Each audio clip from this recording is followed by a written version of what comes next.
Hey, it's Conrad Thompson, and you're listening to 83 Weeks with Eric Bischoff. Eric, what's going on, man? How are you? Buddy, I'm doing great. I'm wrapping some things up today. Mrs. B and I and Nikki, my dog, are going to jump in the truck because we love our road trips. Jump in the truck and go to Minneapolis for the weekend and visit Lori's uncle and my brother and my sister. It's her uncle's birthday, and we're going to surprise him by showing up. And then I'm going to head down from Minneapolis. I think it's Highway 51 that goes right along the Mississippi River between Wisconsin and Minnesota. We're going to go down to La Crosse, Wisconsin, where my good buddy Bob Niederkorn and his wife live in Holmen, Wisconsin. They have their custom butcher shop. I can't wait to get there. The Glizzy King.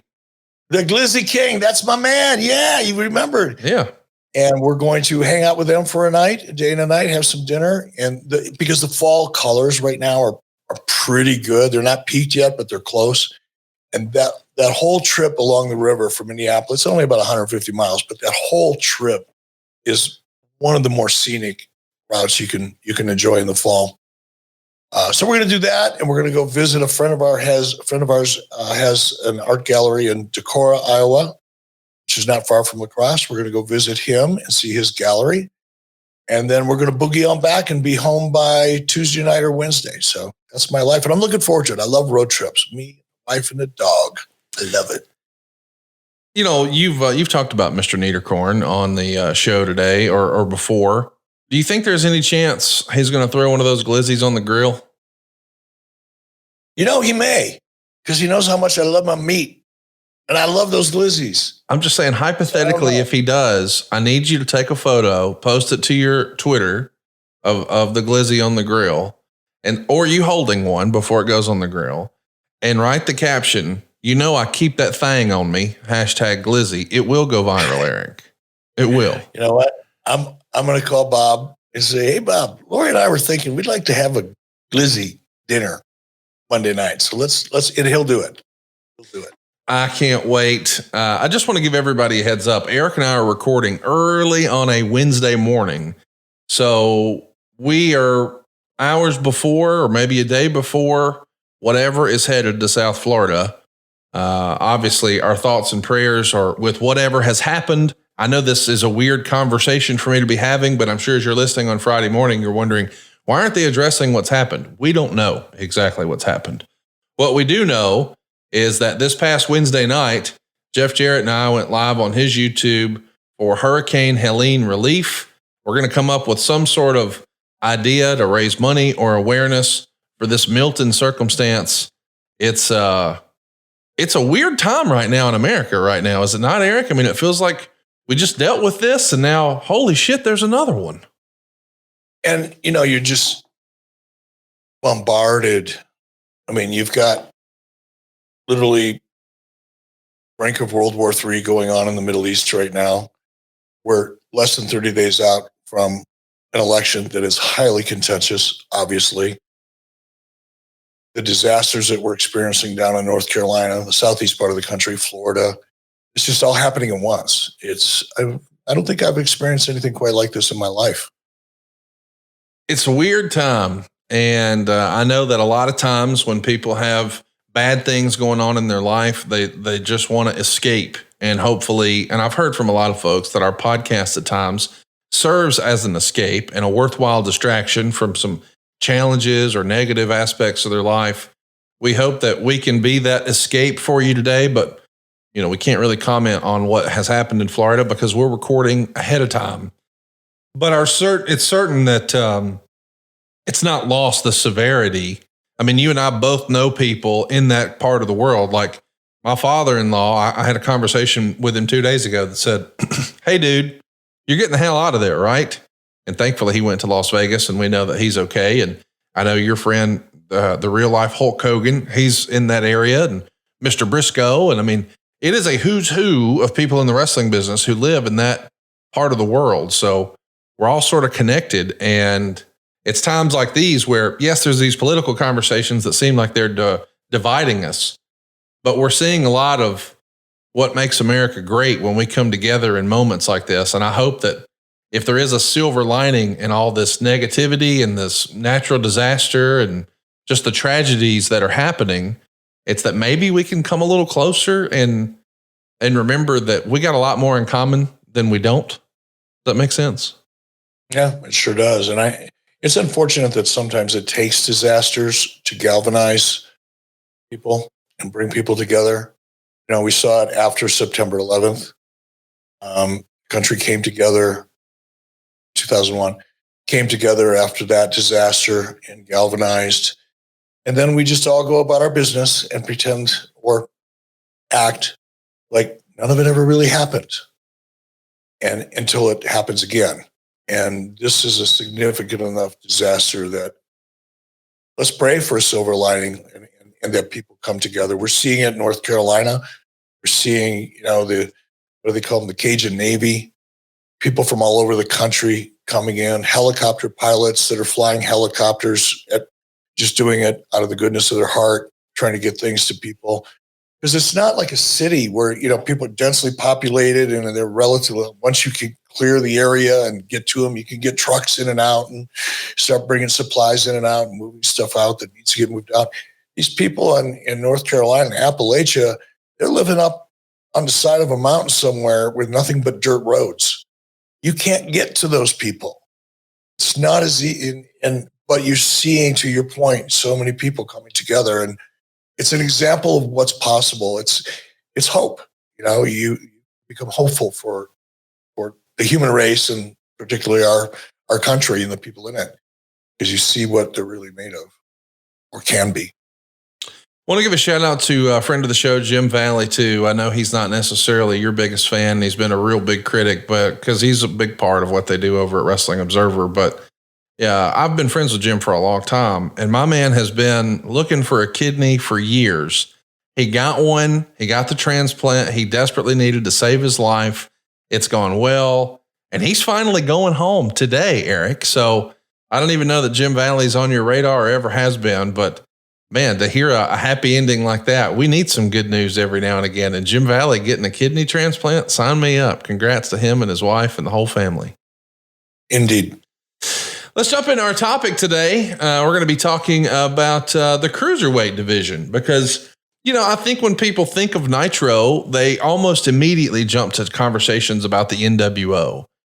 But I would think that if you go just one step below that, like after we get the NWO conversation complete, the next most fascinating, biggest piece of Nitro to me as a fan was the Cruiserweights. And I know there was a lot of other great content that happened, but the NWO felt new and fresh, and so did the Cruiserweight division. That's my perspective as a fan. You were there creating it. How would you respond to that? I've had about 6 years to think about that since we started doing this podcast and reviewing old shows. And I've come to the realization that the Cruiserweight division is maybe not as responsible for the pop culture kind of phenomenon that Nitro became, but damn, it's a close second. The Cruiserweight division made Nitro, take the NWO story out of it, just put it off the side. It made Nitro different than in a very powerful way. And I think it set the tone for what we're seeing today with a lot of smaller talent, guys that are, like we had Nick Nemeth on the other day. What did he say? He's 5'10", 5'11", 190 pounds.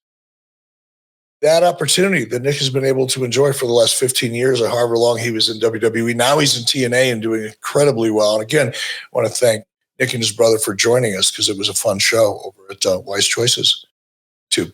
But a lot of your talent that's, under 6'4" and 250 pounds can thank the guys in the Cruiserweight division for making that effort such a powerful, powerful part of Nitro. And we're seeing remnants of it today, an extension of it today, and all over the country. I think it's one of the things that really made Nitro stand out as being different than Monday Night Raw. because we just weren't seeing this type of action in WWF wrestling rings back in the day. And in fairness, the cruiserweight division really probably started with the WCW light heavyweight division. And that was during the era of, Jim Herd and Kip Fry and Bill Watts. When you decided that you wanted to move in this direction, what did you think you wanted to do differently than the way they had? Like, what didn't work about WCW's light heavyweight division that did work about the cruiserweight division? A lot of it is timing.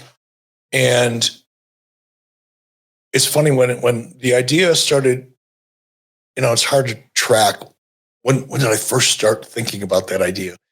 It certainly occurred around the time that I was spending a fair amount of time in Japan. And I don't want to say studying their business, but observing as much as I could the differences between the way New Japan Pro Wrestling presented their product and the way product was being presented across the board in the United States, including WWE.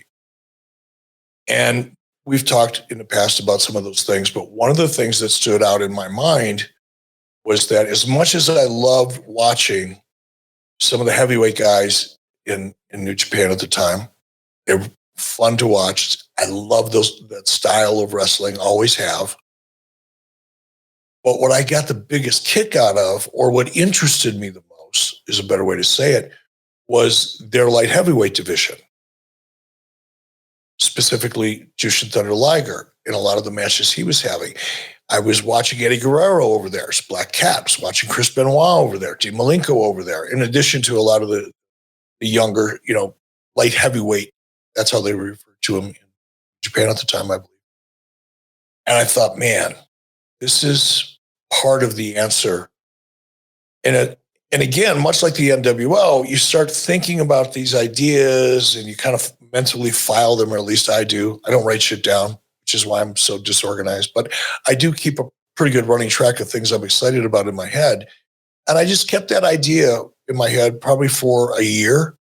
I want to figure out a way to do this. I want to create a cruiserweight. I didn't want to, and here's another thing. WCW called it light heavyweight. Yep. I didn't want to do that. I specifically thought through that quite a bit and landed on cruiserweight division, which is basically I took out of boxing, right? But light heavyweight had, in my mind, at least the potential of being less than heavyweights.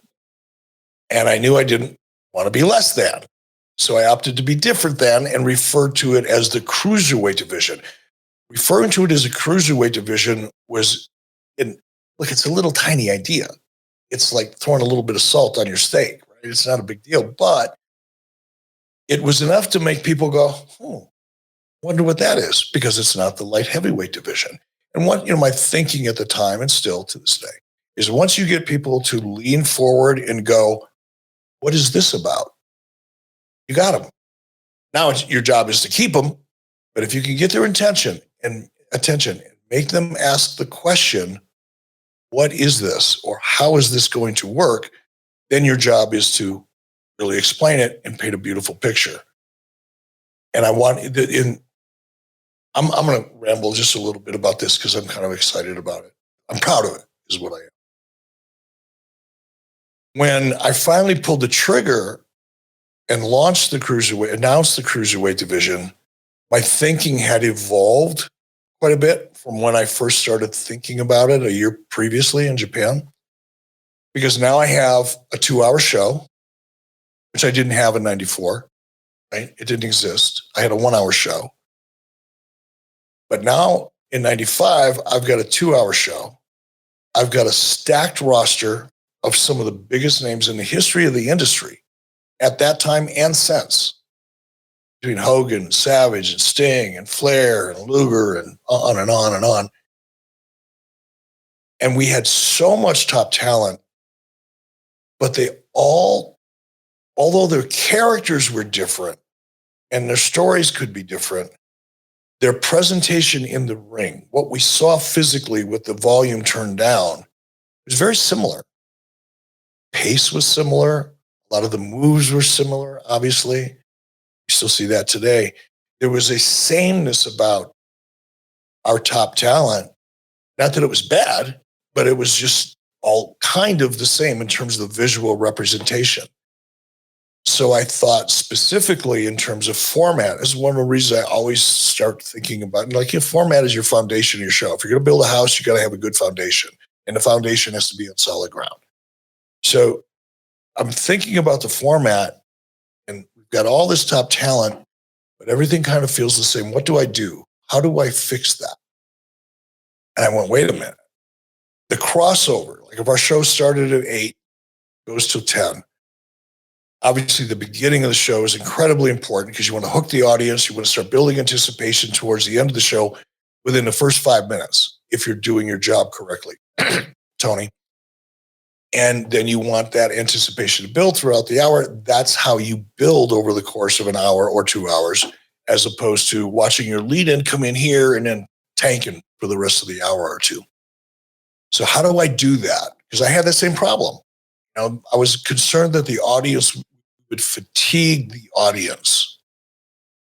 The same presentation, especially when we're going head to head with WWE. I couldn't afford them to go, okay, this is kind of cool, but I'm going to go see what they're doing over here. Especially at that crossover hour, the 9 o'clock hour. So you've got the beginning of the show, you've got the crossover as it's referred to, and then you've got the end of the show. Those are your 3 key moments to our show. So I decided that I'm going to create this cruiserweight division. Now it started taking shape, late 94, early 95, or whenever it was. It started taking shape, and I thought, what an ideal way to use this cruiserweight division so that at 9 o'clock, because here's what happens, and it still happens to this day. When you go back and you look at whether it's WWE, AEW, anybody else that you can get the quarter-hour ratings on, you'll see that 9 o'clock hour always spikes because people start doing this, right? They start at the top of the hour when the show that they were watching was over, they'll start surfing. And you'll get an artificial bump for about 7 minutes or 8 minutes of the top of the hour of people who are just kind of looking for something to do. And that's why typically your 9:15 to 9:30 quarter, it drops from that crossover. It's kind of an artificial bump in a way, unless you make it work for you so that when those people are passing through and they're seeing fast-paced, super dynamic, shit happening in air, things that look different than they typically see with our 250 and 300 pound, larger than life characters, there's a good chance they'll stick around. And they did. And tactically, that was a great idea. Strategically, in terms of better than, less than, different than, it fit perfectly into the equation. And I think it's an underrated element of Nitro. And when people go back and look at what made Nitro work, take the talent out of it, just look at the show and the production. Cruiserweight division was one of the better ideas I've ever had, to be honest. One of the other better ideas you've had is, hey, Conrad, we've got this new sponsor and we got to be up early tomorrow morning, but we're bellied up to the bar. Why don't you just take one of these? What Eric handed me was called pre-alcohol. It's a game-changing product that we know to use before a night out with drinks. And let's face it, after one of those late nights out with drinks, I don't bounce back like I used to, and I bet you don't either. So you wind up having to make a choice. Do you want to have a great night, or do you want to have a great next day? That is until we all found out about pre-alcohol. Zbiotics pre-alcohol probiotic drink is the world's first genetically engineered probiotic. It was in fact invented by PhD scientists to tackle rough mornings after drinking. And here's how it works. When you drink, alcohol gets converted into a toxic byproduct in the gut. And it's this byproduct, not dehydration, that's to blame for your rough next day. Pre-alcohol produces an enzyme to break this byproduct down. Just remember to make Zbiotics your first drink of the night. Drink responsibly, and you'll feel your best tomorrow. Every time I have pre-alcohol before drinks, I indeed do notice a difference the next day. I can actually go ahead and confidently plan on waking up at the crack of dawn to record this podcast or Tony's or Bruce's or Jeff's without worry, because I know I was prepared. I had Zbiotics. And we've mentioned the story here before on the show. Eric and I found ourselves at a conference out in Denver. It was a podcast convention. And we were supposed to be meeting with a bunch of different agencies. And we did. We were celebrating with drinks like we do. And Eric said, oh, wait, we've got to be on stage in the morning at 8 a.m. presenting. Let me open my bag here. Take one of these. And he handed me a Zbiotics. We had a great night. I don't even remember what time we went to bed, but I know where I was the next morning at 8 a.m., bright-eyed and bushy-tailed. Thanks to Zbiotics, we had one of our best presentations we've ever had. I've tried it. I'm a believer, and you will be too. You're going to get why everyone is talking about it. With their GMO technology, Zbiotics is continuing to invent probiotics that will continue to help us all with everyday challenges that we have as a part of modern living. Go right now to zbiotics.com/83 weeks to learn more and get 15% off your order when you use the code 83 weeks at checkout. As a reminder, Zbiotics is backed with a 100% money back guarantee. So if you're unsatisfied for any reason, they'll refund your money, no questions asked. Remember, head to zbiotics.com/83 weeks and use the code 83 weeks at checkout for 15% off. That's zbiotics.com/83 weeks. And the promo code is 83 weeks. So Eric, I wanted to talk to you about the sort of the origin, if you will, of the cruiserweight division. And you laid out a lot of your thinking at the time, but I don't know that this was even on your radar. Like before there was a Jushin Liger and a Brian Pillman with the WCW light heavyweight, they actually used to have a title called the NWA Junior Heavyweight title. And I think a lot of people look back to that in the 80s and they say, this is the reason that that belt and that name light heavyweight has always felt less than. At the time, Jim Crockett Promotions, for all the great they did, they had their junior heavyweight champion be guys like Denny Brown or Gary Royal. And I think even in Nelson Royal's Western store, the belt is still there. Respectfully, those guys previously and after were like enhancement guys. They weren't necessarily considered contenders or top guys. So it felt almost like a consolation prize. And I'm wondering if that stigma that was created by Jim Crockett Promotions in the Mid-Atlantic territory sort of trickled down to WCW and then into, I'm seeing pre-U.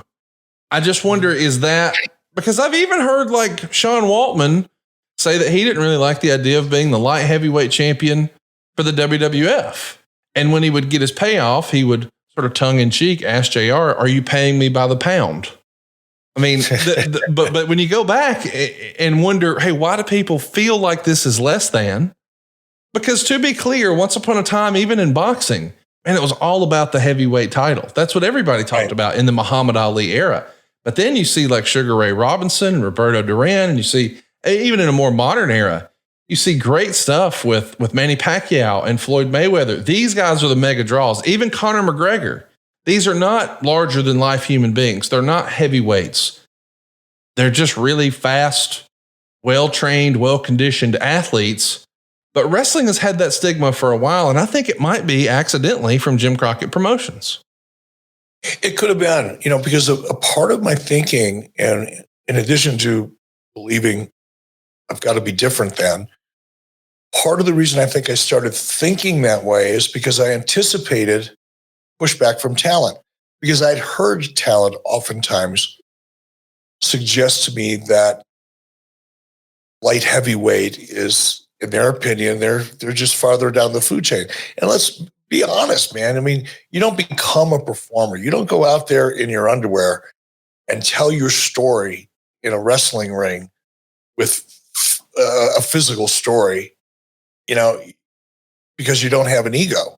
You have an ego, and it's a healthy one, because it's inspiring you to be productive and to chase a dream, whether it's being a musician or an actor, actress, whatever, or professional wrestler. So I think most talent in general have a pretty powerful ego, and you don't want to be labeled as, no matter how high up on the card you are in your category, in this case, light heavyweight, if you have that belt, you're still, in your mind at least, and in this case, it's true because of the nature of the guys that held that title, you just don't want to feel like you're not quite as good as everybody else, or there's no hope for you ever reaching that level. That became a problem with the cruiserweight division later on. I'm sure we'll get to it. But I knew that calling these guys light heavyweights or junior heavyweights, especially junior, like I would never have done that. Nobody wants to be called junior. Even if you are a junior, you don't want to be called junior. So part of that, anticipating ego and sensitivity amongst the talent, was one of the reasons I was determined to try to find a different way to do it. And going back to boxing, that's where the cruiserweight idea came to me, was not from anything else that was going on anywhere else. But I was really, up until MMA started getting really good and competitive and legitimate, not just, tough guy, bar fight, bouncer stuff. Once you started seeing the Gracies and the jiu-jitsu and the higher quality martial artists, whether it be karate or kickboxing, taekwondo, whatever, that's when I became more of an MMA fan. But during that, to Sugar Ray Leonard, Tommy Hearns, man, one of the most fun times I've ever had in wrestling was hanging out with Tommy Hearns in Detroit, because I was such a huge fan of him because he was from Detroit and he was an amazing boxer, just tough as hell. But all, the Manny Pacquiao and Roberto Duran. I went to the Roberto Duran Sugar Ray Leonard fight I saw. Oh, but the cruiserweight title, or the name cruiserweight, in my mind, came from boxing. Yeah, I mean, I would agree with that. I love that name, cruiserweight. It does sound cool. And, there's so many different weight divisions, flyweight, bantamweight. You got all that in boxing. It's like you gain or lose 2 pounds and you're in another division. But let's go back to sort of the origin, at least in WCW, in your era. This would be back in 1994. The Observer would post, WCW is going to do a cruiserweight division tournament as a vehicle to give Brian Pillman a new push on television, either starting in November or January, with the idea being to bring in wrestlers from Japan and Mexico as his opponents. And a couple of months later, we would see a post back in the news groups. This is old school. After several hints, WCW finally mentioned on TV this past weekend that a cruiserweight title will be established in January 95. We have to take these things with a huge chunk of salt, but they said that wrestlers from all over the world would be involved.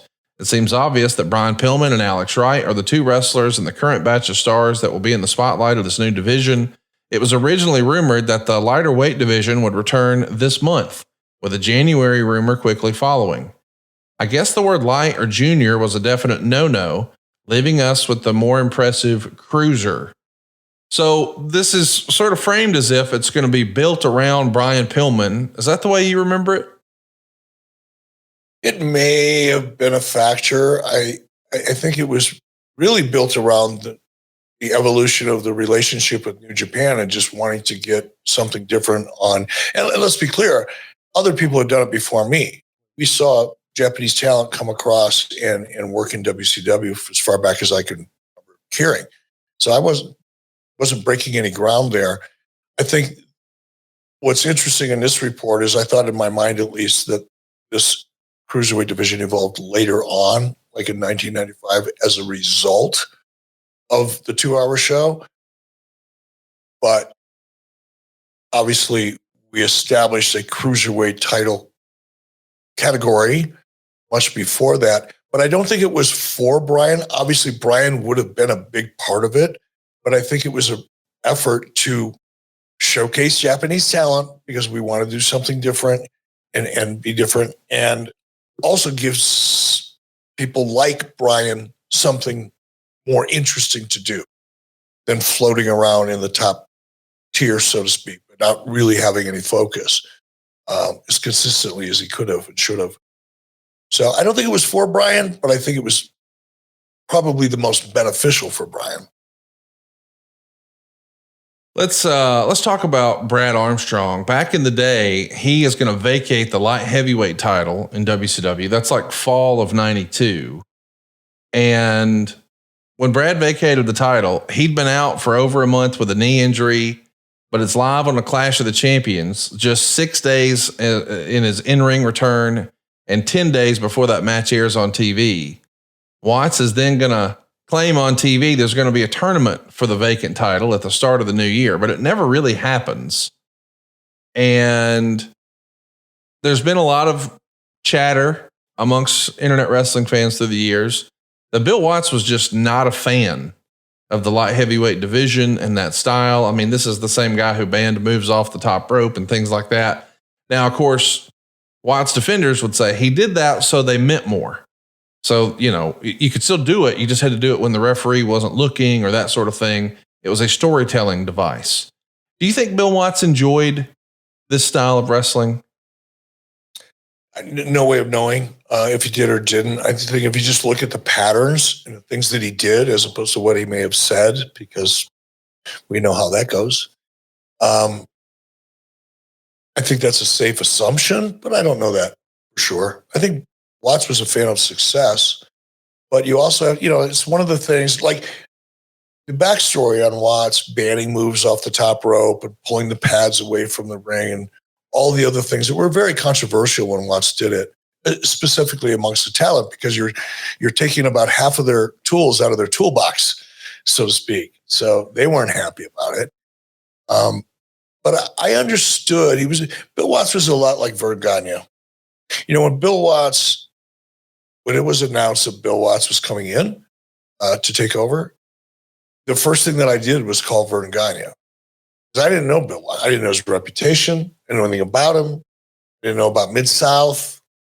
None of that stuff. I never saw any of it. Didn't have access to it. It didn't exist in my mind during his time. So when Watts came in, I called Vern, and Vern put Bill over. He said to me, he's tough, but he's a good promoter, and he'll make the right moves. That did not bring me joy. I was not relieved when I heard that, because I saw firsthand just how rigid and stuck in the 70s, 60s and 70s Vern Gagne was in the 90s. I mean, and I think Bill, you know, Vern only knew what Vern knew. Vern only had the experience that Vern was able to experience during his era, and the formulas that worked in his era in terms of presentation didn't work so well by the late 80s and early 90s. Business proved that. Same thing with Jerry Jarrett. Jerry Jarrett was different because he did some off-the-wall stuff.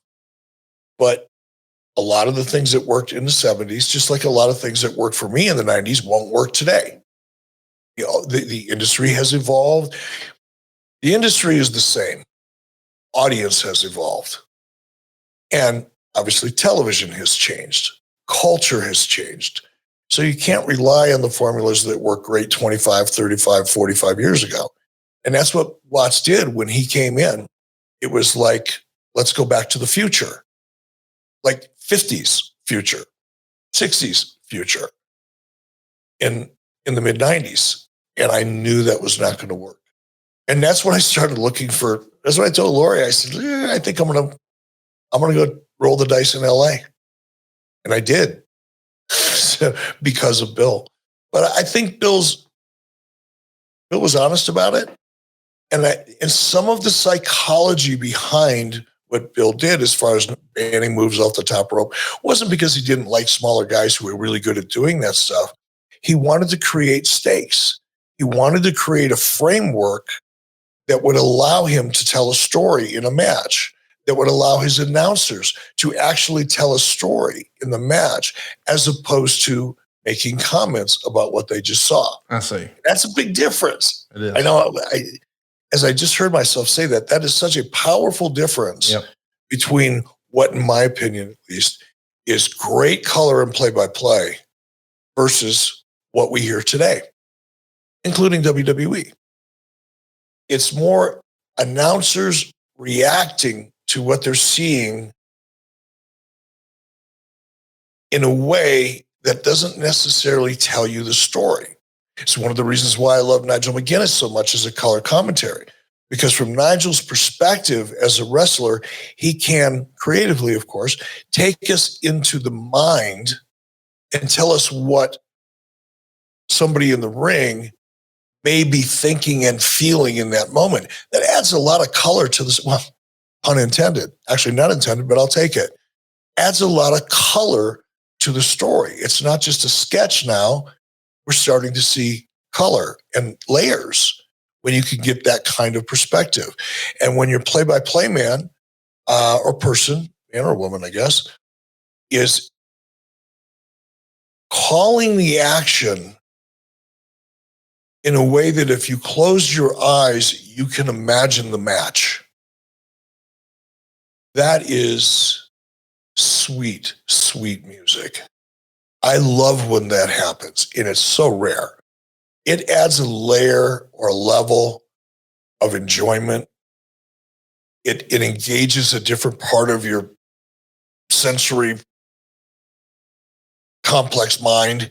You're engaging another part of your brain in a way to bring you different kinds of enjoyment. I'm not saying that right. Let me give you an example. On Sundays, when the weather's beautiful and football's on, because I still like to watch football. I'm not a huge football fan. I don't gamble on it. I don't fantasy football and shit. I don't do that.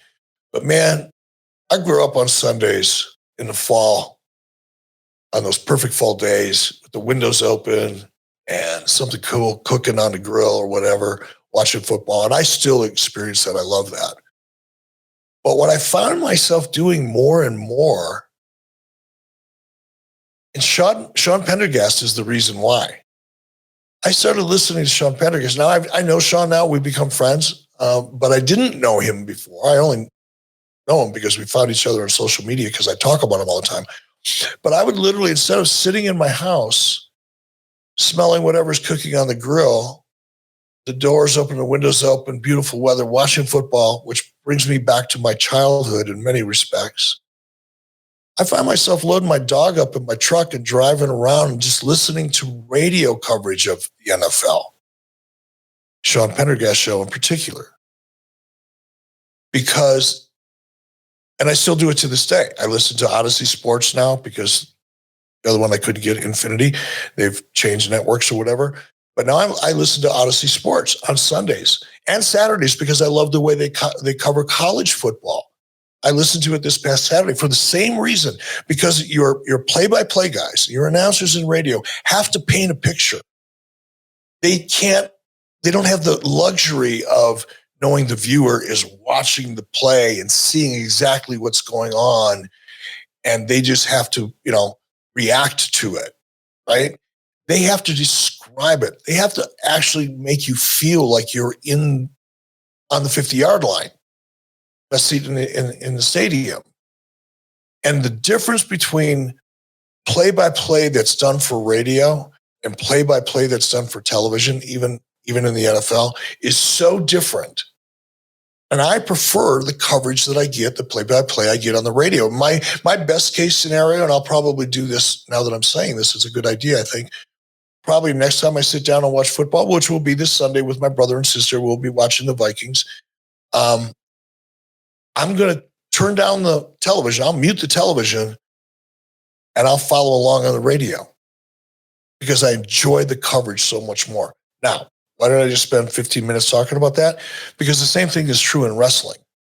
If you covered wrestling as a play-by-play person, like you would, and Tony Schiavone can do this better than anybody, like he would if he was calling a baseball game on the radio, because he's done it about 1 million times. If you treated play-by-play like that instead of what we see now, which is essentially a 3-man color booth, it doesn't make sense to me. You got one traffic cop that's going to keep everybody on time, but it's 3 color guys is what it is, or 2. And it's just not as good. We're missing a whole layer of artful ways of describing and advancing a story. And we're missing out as a result of it, particularly in AEW, because storytelling there is a challenge to start out with. And to not have the right kind of, and it's not that, I'm sure Excalibur, I know Tony Schiavone can do it in his sleep. Taz is good. Taz can be really good.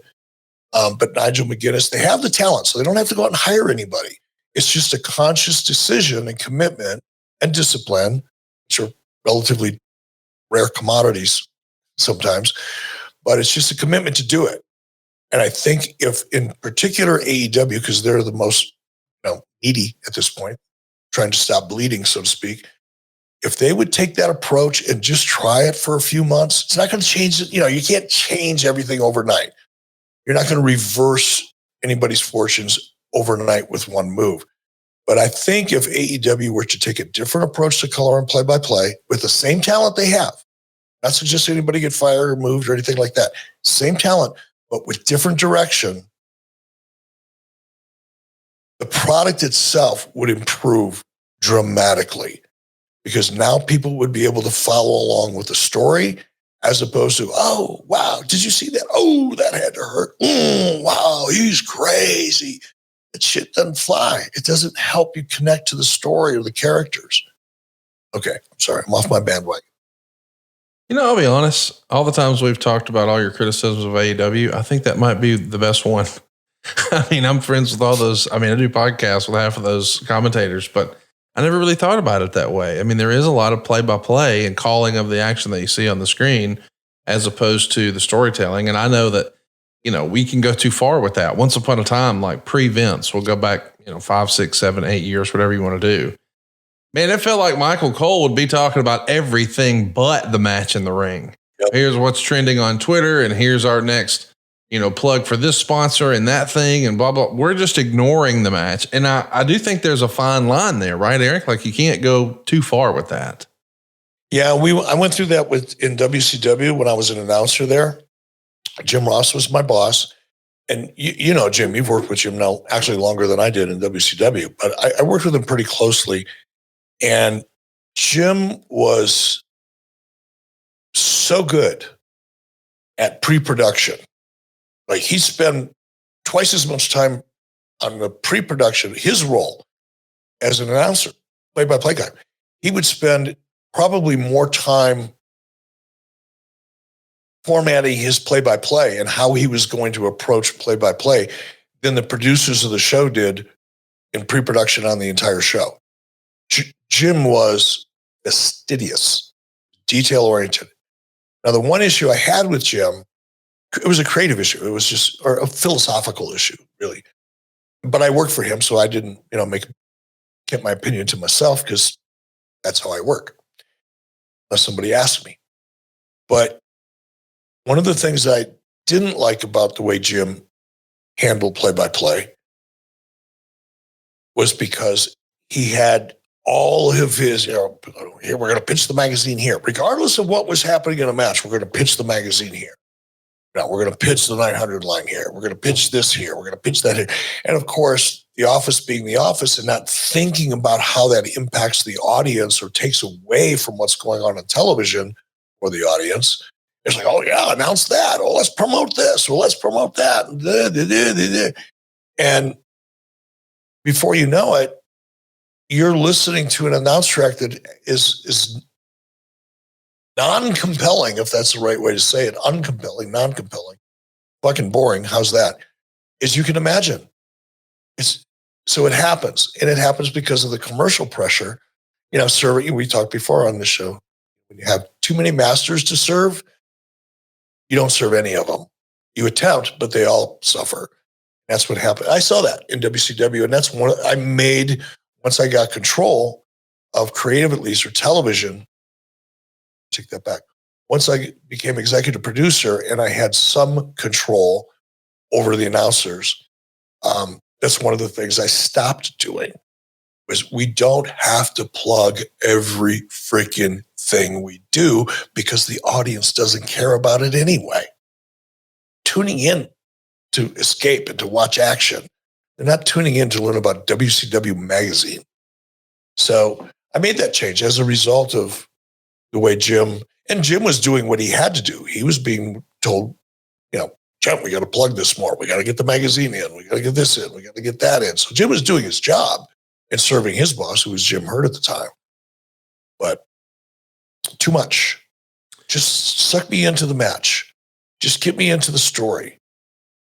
Let me sit and watch wrestling and be able to close my eyes and know exactly what's going on. Maybe even describe to me how the arena smells. Am I smelling popcorn? And a lot of people eating popcorn tonight here. Everybody's excited about what's going on. Me, Eric, I smell hot dogs and sauerkraut about 2 seats away. Just that kind of shit. Banter, silliness, even if it's not true, it's wrestling. Come on. Paint a picture. Make me feel like I'm sitting right next to you. I swear to God, I'm not going to stand on the soapbox any longer. Well, listen, I appreciate the context and you sharing the insight there because, well, that's what we do here. I mean, you live to enlighten, and we're going to do that right now when we're talking about our friends at Lumen. Lumen is the world's first handheld metabolic coach. It's a device that measures your metabolism through your breath. And on the app, it lets you know whether you're burning fats or carbs. And then it gives you tailored guidance to improve your nutrition, your workouts, your sleep, and even your stress management. All you do is breathe into your Lumen first thing in the morning, and you'll know exactly what's going on with your metabolism. And then it gives you a personalized nutrition plan for that day based on the measurements. You can also use your Lumen before and after workouts, and even before and after meals. So you get real-time insights as to what the heck's going on in your body with your metabolism. And here's why your metabolic health really matters. Think of your metabolism as like your body's engine. It's how your body turns the food you eat into the fuel that keeps you going.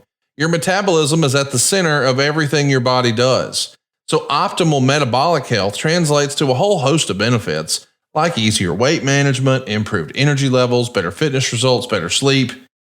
And I want you to try it. It's been a game changer for my wife. She works in the medical research field, and she considers this like a cheat code because you know exactly what's going on.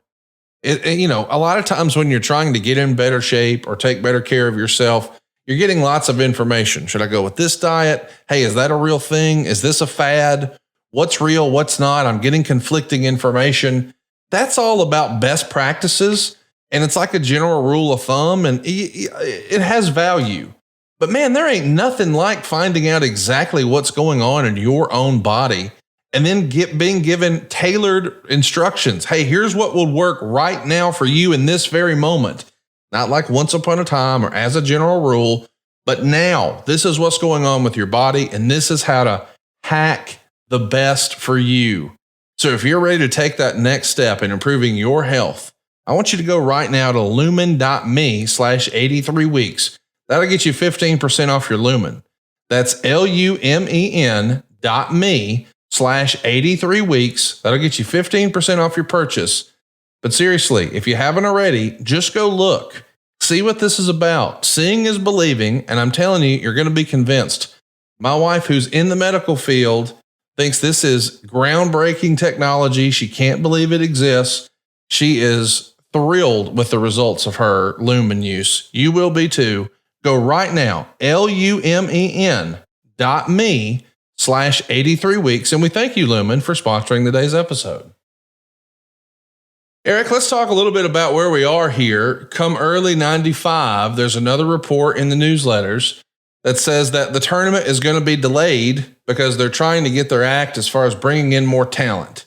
And one of the things that's communicated is that you went to Japan for a show at the Tokyo Dome. Of course, that's Wrestle Kingdom. It's January.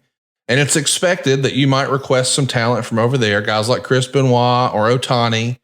And it's also written that you had a verbal deal with Antonio Pena from AAA that he's going to send in some wrestlers. Pena was looking to send in Eddie Guerrero and Jerry Estrada.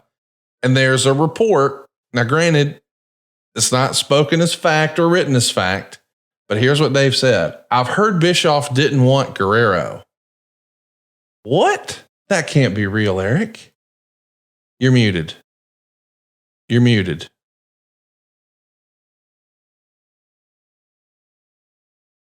That's why you didn't let me make my comments about Lumen. I love that project. Oh, brother. sorry. I didn't hear them. No, that was my fault. I muted myself because I had to cough and I forgot to undo it. But I actually carry my Lumen around me. Okay, fast forward. Dave Meltzer says I didn't want or wasn't interested in Eddie Guerrero. What a clown. This guy is just a clown, and he'll repeat anything anybody tells him if it fits his narrative. if it's part of the agenda and the narrative that Dave really wants to get out there, then, and if some knucklehead says something stupid, Dave will go, oh, well, it must be true. I'm going to say it. That is Dave Meltzer.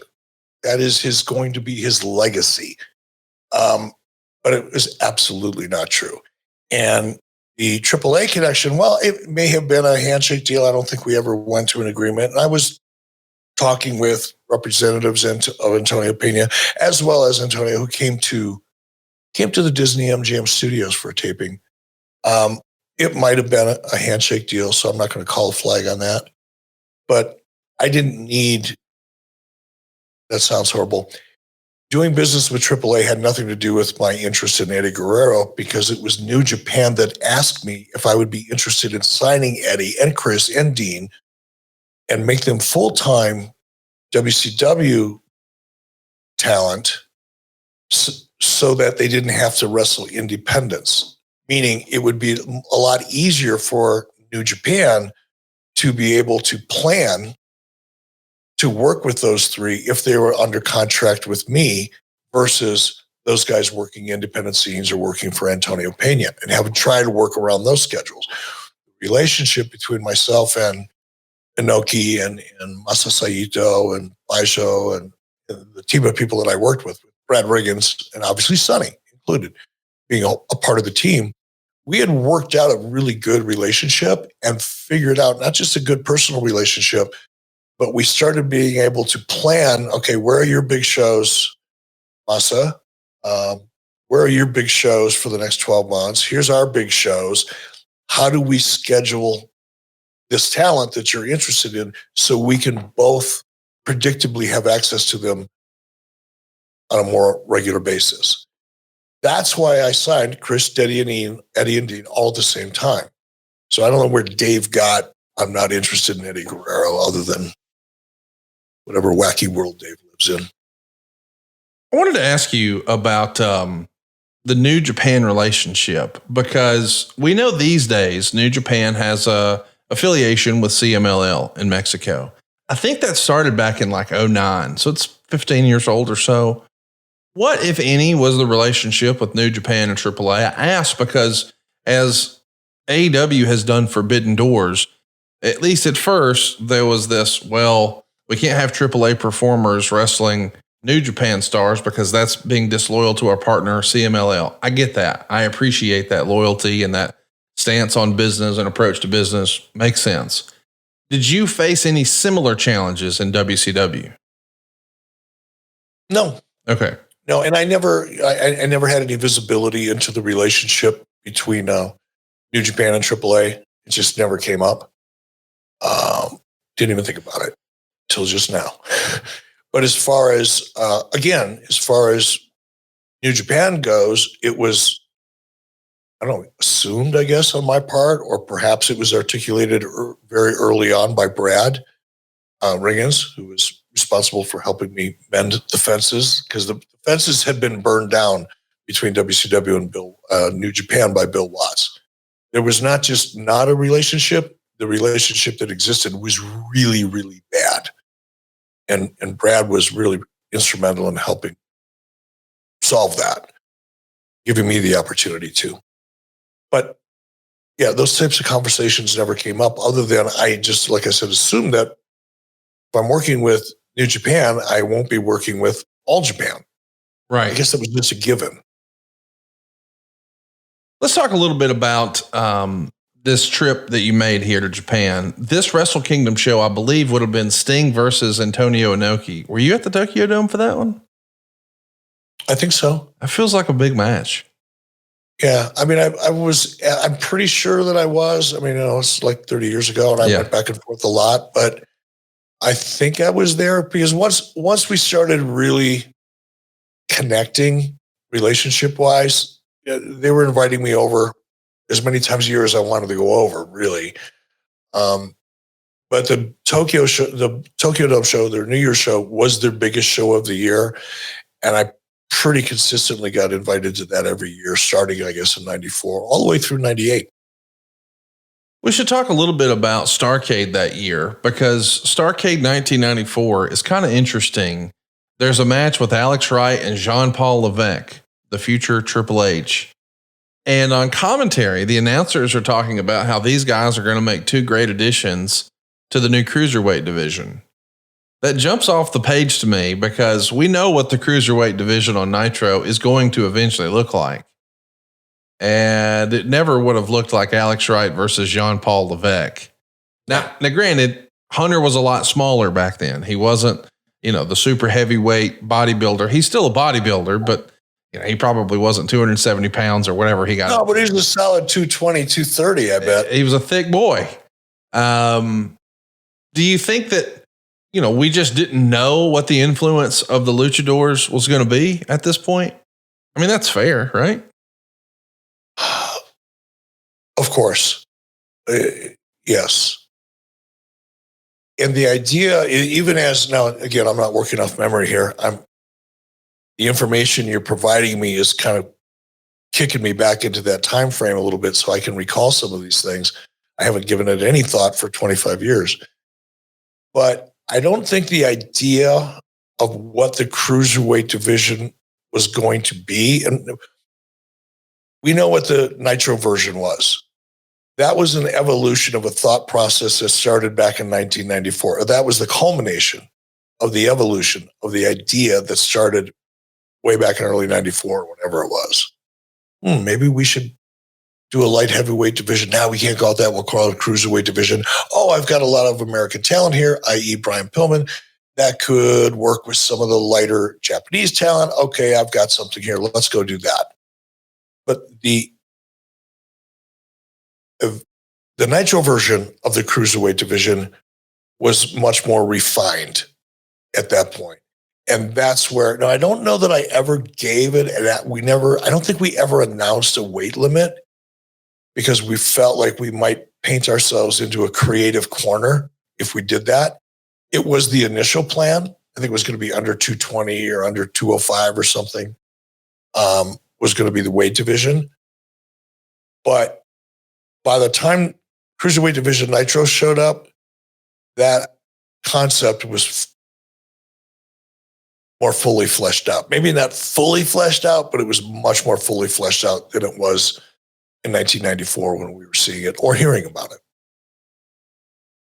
It's fascinating to take a look at the way we all perceived this division looking and then what it really wound up looking like. We even hear an interview that Ric Flair did in the media around this same time. And he's talking about the work rate, the idea being that, he's happy with the improvement that WCW has made, but he feels like there's still a lot of room to improve the in-ring product. And he's really excited about the Cruiserweight division. And I think some old school listeners might be surprised to hear that. But as a reminder, once upon a time, people who were watching Ric Flair and Ricky the Dragon Steamboat, who most everyone listening to this considers one of the best trilogies in wrestling, there were old timers at the time who said, oh, it's phony, it's fake, it's phony, it's too fast, they need to slow down, blah, blah, blah. Rick was a part of that wrestling evolution once upon a time, even though we don't really remember that or think about it that way now. But I find it interesting that he's doing interviews here that's saying, hey, the in-ring can really improve with this Cruiserweight division for WCW. He saw it. Maybe he didn't know exactly what it was going to become, but he respected it, right?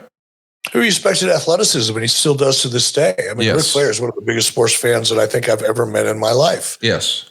And he's a little bit like, in some respects, Sean Pendergast. And I just get excited being around people that get that excited about sports. It just makes it more fun, right? It's a different level of energy or vibration, if you want to get spacey about it. But I think that's what Rick saw. And it certainly did bring that higher athletic ability, that more precise kind of offense and defense, precision looking versus powerful looking. That's a great way to describe it. It did bring it. I think, like you said, Rick may have not known why he liked it, but he knew he liked it. We know eventually we're going to wind up with, names like Chris Benoit and Dean Malenko and Eddie Guerrero, and hell, even Sabu was on Nitro. But this is before Nitro, and we're starting to make overtures about this Cruiserweight division.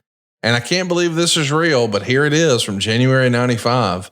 Lots of talk about Coco Beware coming in for the Cruiserweight tournament, which has no start date. And as anyone can tell, no plans have ever been made to bring in foreign talent for any specific dates or any specific foreign talent for that matter. I'd scoff at the rumors that Coco Ware was there to put over Pillman, but stranger things have happened. And then the torch would come back and say Coco Beware and Tito Santana are slated for the Cruiserweight tournament. What? Like, I mean, I know neither one of these things happened, but to hear that this is the way people perceive it, hey, maybe it's going to be Jean-Paul Levesque and maybe it's going to be Coco Ware. That's because of dirt sheet writers that are just out throwing ideas around because somebody knows a guy that knows a guy that knows a guy that knows a girl that works in catering, and that's what they heard. Oh, cool. Let's go with that. I mean, or in the case of talent, it could have been something, talent A, calling Kevin Sullivan, because again, I wasn't booking at the time, right? Could have been calling Kevin Sullivan and saying, hey, if you need anybody for this cruiserweight division, I'm available. And then Coco Beware or somebody else, letting the word out that, he's been in contact with WCW, because you want to kind of create some demand for yourself, right? You want to try to stay relevant as a talent. You want to get booked if you're not booked.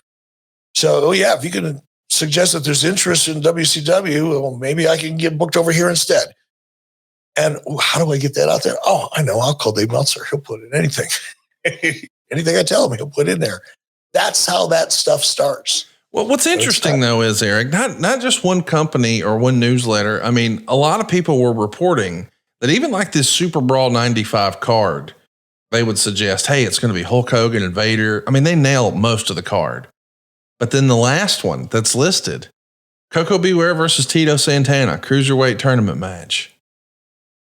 Wow. I mean, it makes me think somebody somewhere at least had this conversation. And by the way, they would not have, especially in late 1995. It's not a possible. Well, it's January 95. That would have been February. Yeah, January, February. Yeah. It's still just, Coco Beware hitting that drop kick on Tito Santana in WCW would make my mind melt. It's like, wait, I don't remember this happening. Of course, it didn't happen, but just Coco Beware in WCW just stands out to me. I don't know why it does. I don't know that I never had a conversation with him. Again, Kevin Sullivan, the late Kevin Sullivan may have, or it could have been Terry Taylor. It could have been any number. It could have been Mike Graham.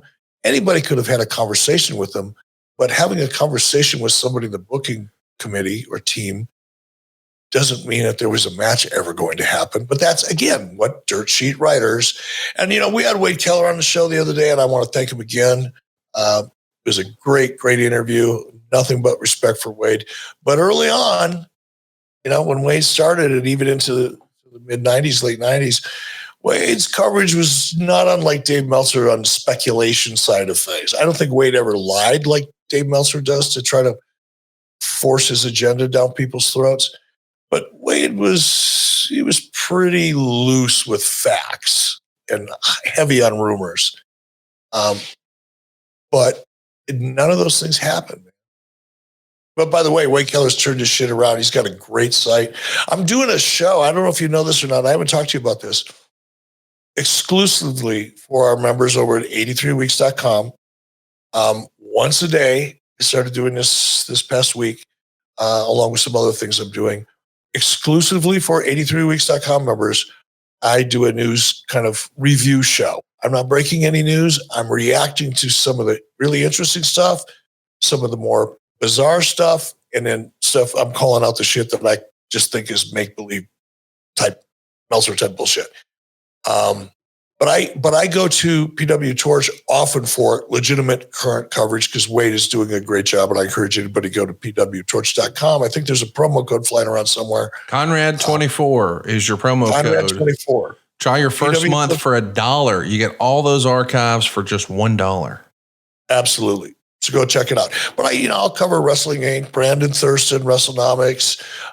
Certainly my buddies over at PW Insider, Mike Johnson, Dave Shearer, also do a great job. So there's, you hear me busting balls on dirt sheets, and I kind of throw it out there as a general term. It doesn't apply to everybody. Like I said, PW Insider, Shear, Mike Johnson, absolutely. They post it. I'm buying it. I believe it. Same with Keller and his team over at Torch. Sean Ross Sapp. He's controversial. He's crazy. He's wacky as fuck, and I love him for it. But when he posts stuff, I pay attention because he does a decent job. And there's others. But unfortunately, there's a few that are just slinging mud and trying to force their agenda down people's throats, and they become very obvious over time. But yeah, I'm doing that every day, once a day. Sometimes they're 3 minutes, sometimes they're 20 minutes. Covers some shit. Go check it out, 83weeks.com. All kinds of fun stuff. The Cruiserweight tournament is being discussed even into February, and it's mentioned here in the Observer that Chris Benoit had been contacted, but Dave says it looks like Benoit is happy just working ECW in New Japan in 1995. And it's no secret that Benoit was in pretty regular communication with Meltzer for a long time, so it does stand to reason that he would have communicated this directly to him. If you had to go back in your Wayback Machine and think about January, we'll call it, of 1995, what would be, this is a different WCW. It's a pre-Nitro WCW, but it is a Hulk Hogan WCW. It is a Dungeon of Doom WCW. So as much as people might want to poke holes in that and say, why would he just want to work ECW in New Japan? Is it feasible that maybe Benoit thought, man, the timing is not right for me. What I'm doing might not fit with what they're doing right now. What I'm good at, they might not see value in. They're presenting a totally different style. I could see a Benoit thinking that, but at the same time, there's the business brain, which goes, but it's probably a lot more money. So we got to at least be receptive to the conversation.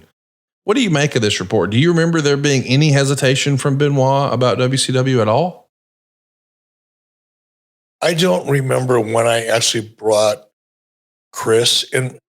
What makes me suspect about this report a little bit, not denying it, but it's just, it doesn't quite make sense, is because my very first conversation with Chris Benoit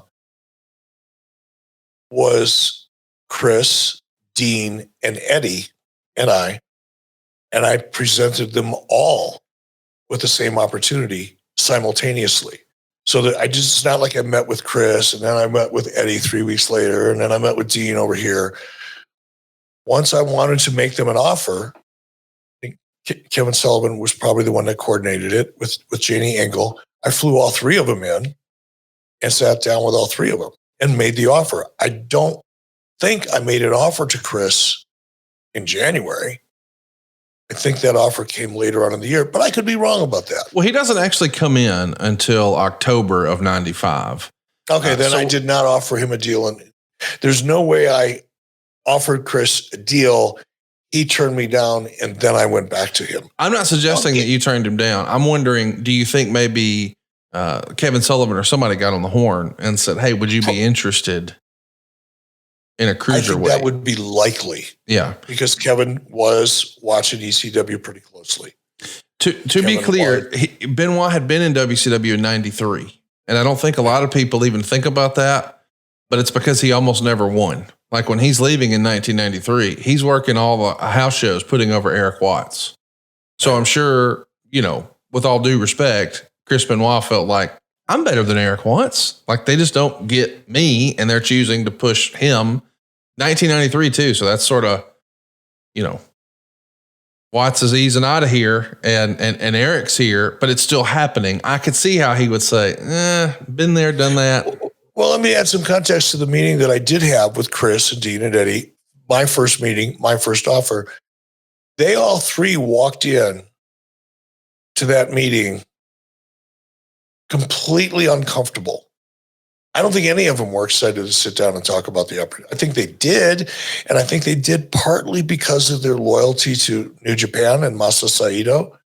And again, I was getting a lot of support, encouragement from New Japan to make the deal happen because we'd worked out the math, and it was a way that I could bring those three guys in, and based on the day rate that New Japan was paying for them, pretty much covered their entire contract for WCW. Came real close. So was a little bit like the Randy Savage deal because I was doing a lot of those very creative deals where I could get a talent and ultimately somebody else is paying for it. That was the case with those three. That's why I brought them all three in at the same time, because I knew the formula that I'd worked out with New Japan in advance wouldn't have worked if only one of them wanted to come or only two of them wanted to come. So, but when they walked into the room, as I had the office over at the CNET Center and sat down, I was excited. I have a fair amount of confidence in my ability to sell things. And I was convinced that this idea was going to be, one of the more exciting things that they've heard. And I was prepared to write a check. But man, they walked in the room and it was a cold chill. So I can only imagine that what you're suggesting was probably running through at least Chris Benoit's mind. Wait a minute. First of all, I don't know this Bischoff cat. I've never met him before. If I did, he was a potted plant standing in the corner with a microphone. Fuck him. He had a bad experience with Watts, as you pointed out. Didn't know me. He's probably looking around at the roster and the talent and going, I don't think they get me. And I don't want to come back here and get beat again every week. He used to put other people over. I would be shocked if that's not what he was thinking based on what you just told me. But it warmed up. And I think when I explained the relationship with New Japan, the commitment to those guys to keep them strong, because bringing them, signing them to WCW and then beat the dog shit out of them every week on TV isn't going to make the New Japan part of this equation work. That wouldn't have flown. And I think once I explained the context of that, everybody started sitting up a little straighter, eyes got a little bigger. One or two of them started leaning forward and asking, you could tell when people ask questions, is this a bullshit question that they're just trying to make conversation, or are they really interested in what I have to say? I started getting the lean forward and ask smart questions pattern. So it warmed up eventually, but like I said, when I walked in the room, it was chilly. There's another report from Tidbits that says WCW brought Tom Zink back into the fold. Tom Zink quit All Japan because his pay raise was squashed. Despite enjoying some success in WCW, his run with the company saw nothing more than work as a glorified jobber. I wonder if he'll be used in the Cruiserweight division. Now, this is not true. Tom Zink does not come back. I can tell you that. He does finish up in 1994 on the way out, putting over guys like Tommy Rich and Ron Simmons and Bunkhouse Buck and the Z-Man and Shanghai Pierce and Michael Hayes. So we know that he's not coming back.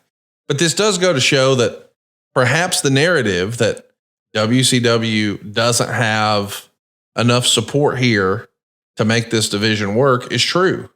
And if you're looking for a little support, let me remind you that life doesn't happen bi-weekly, so why should payday? The money you earn can be in your hands today with EarnIn.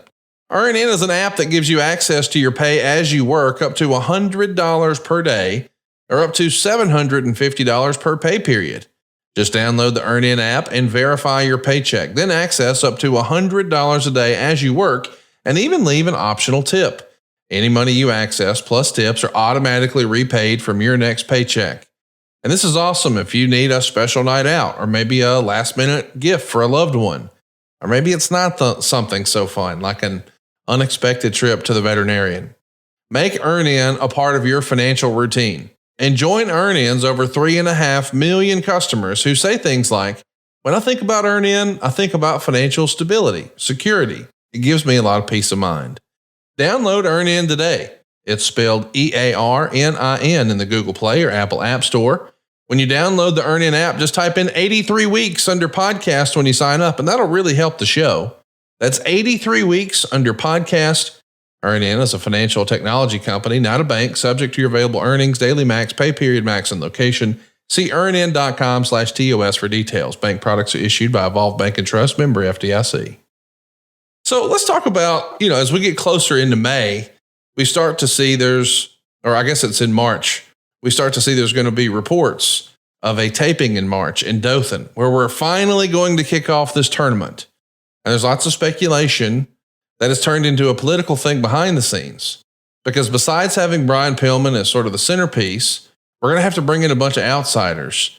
And allegedly, according to The Observer, Paul Heyman didn't really want any ECW talent appearing on WCW programming. No surprise there.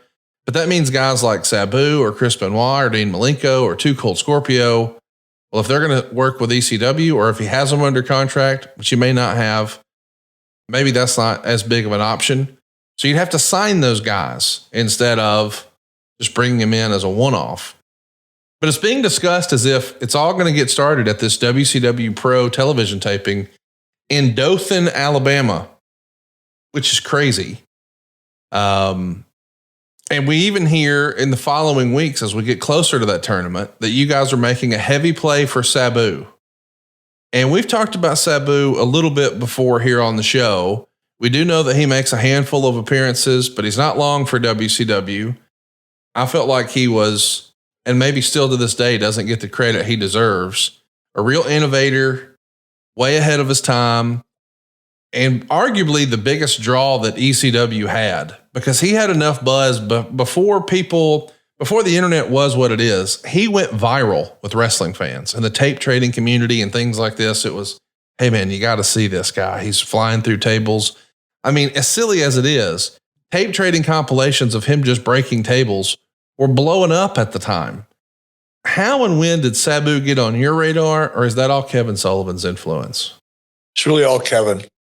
I wasn't necessarily a fan of his work. It's just not my style.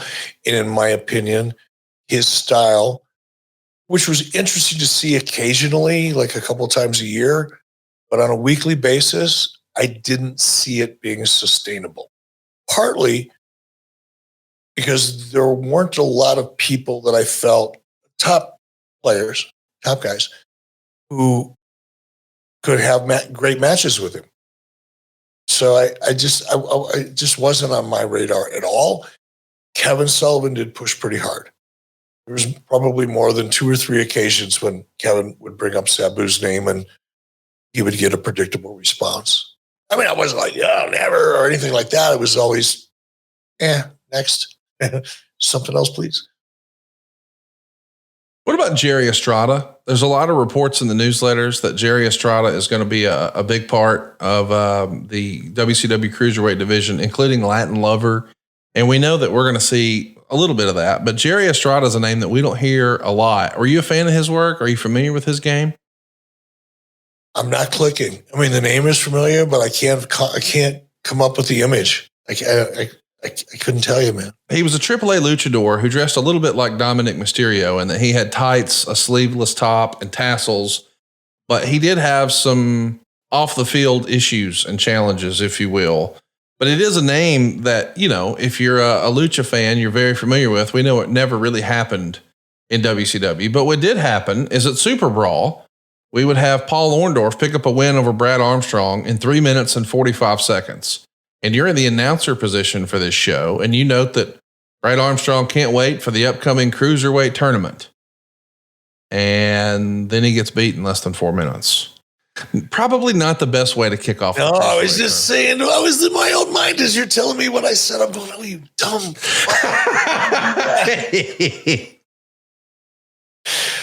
Oh, goodness. If we can't laugh at ourselves, who can we laugh at? Hey, you know what? We've got a live studio audience here from adfreeshows.com. Greatly appreciate you guys coming and hanging out with us. And they've been patiently waiting. We've got a lot of different questions here. We're going to take a pause right now and get some of those questions. Michael Stutler wants to know, since the Cruiserweights were so unique for US TV at the time, did you ever receive pressure to reduce their exposure on TV from those who didn't get it?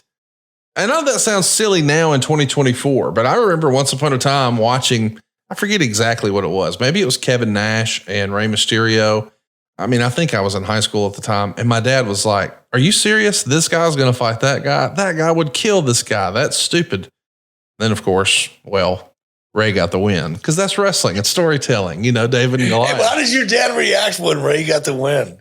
This is bullshit. And I was going to say, I bet he said, this is bullshit. When your dad says bullshit, it creates a certain amount of pressure in the room. It does.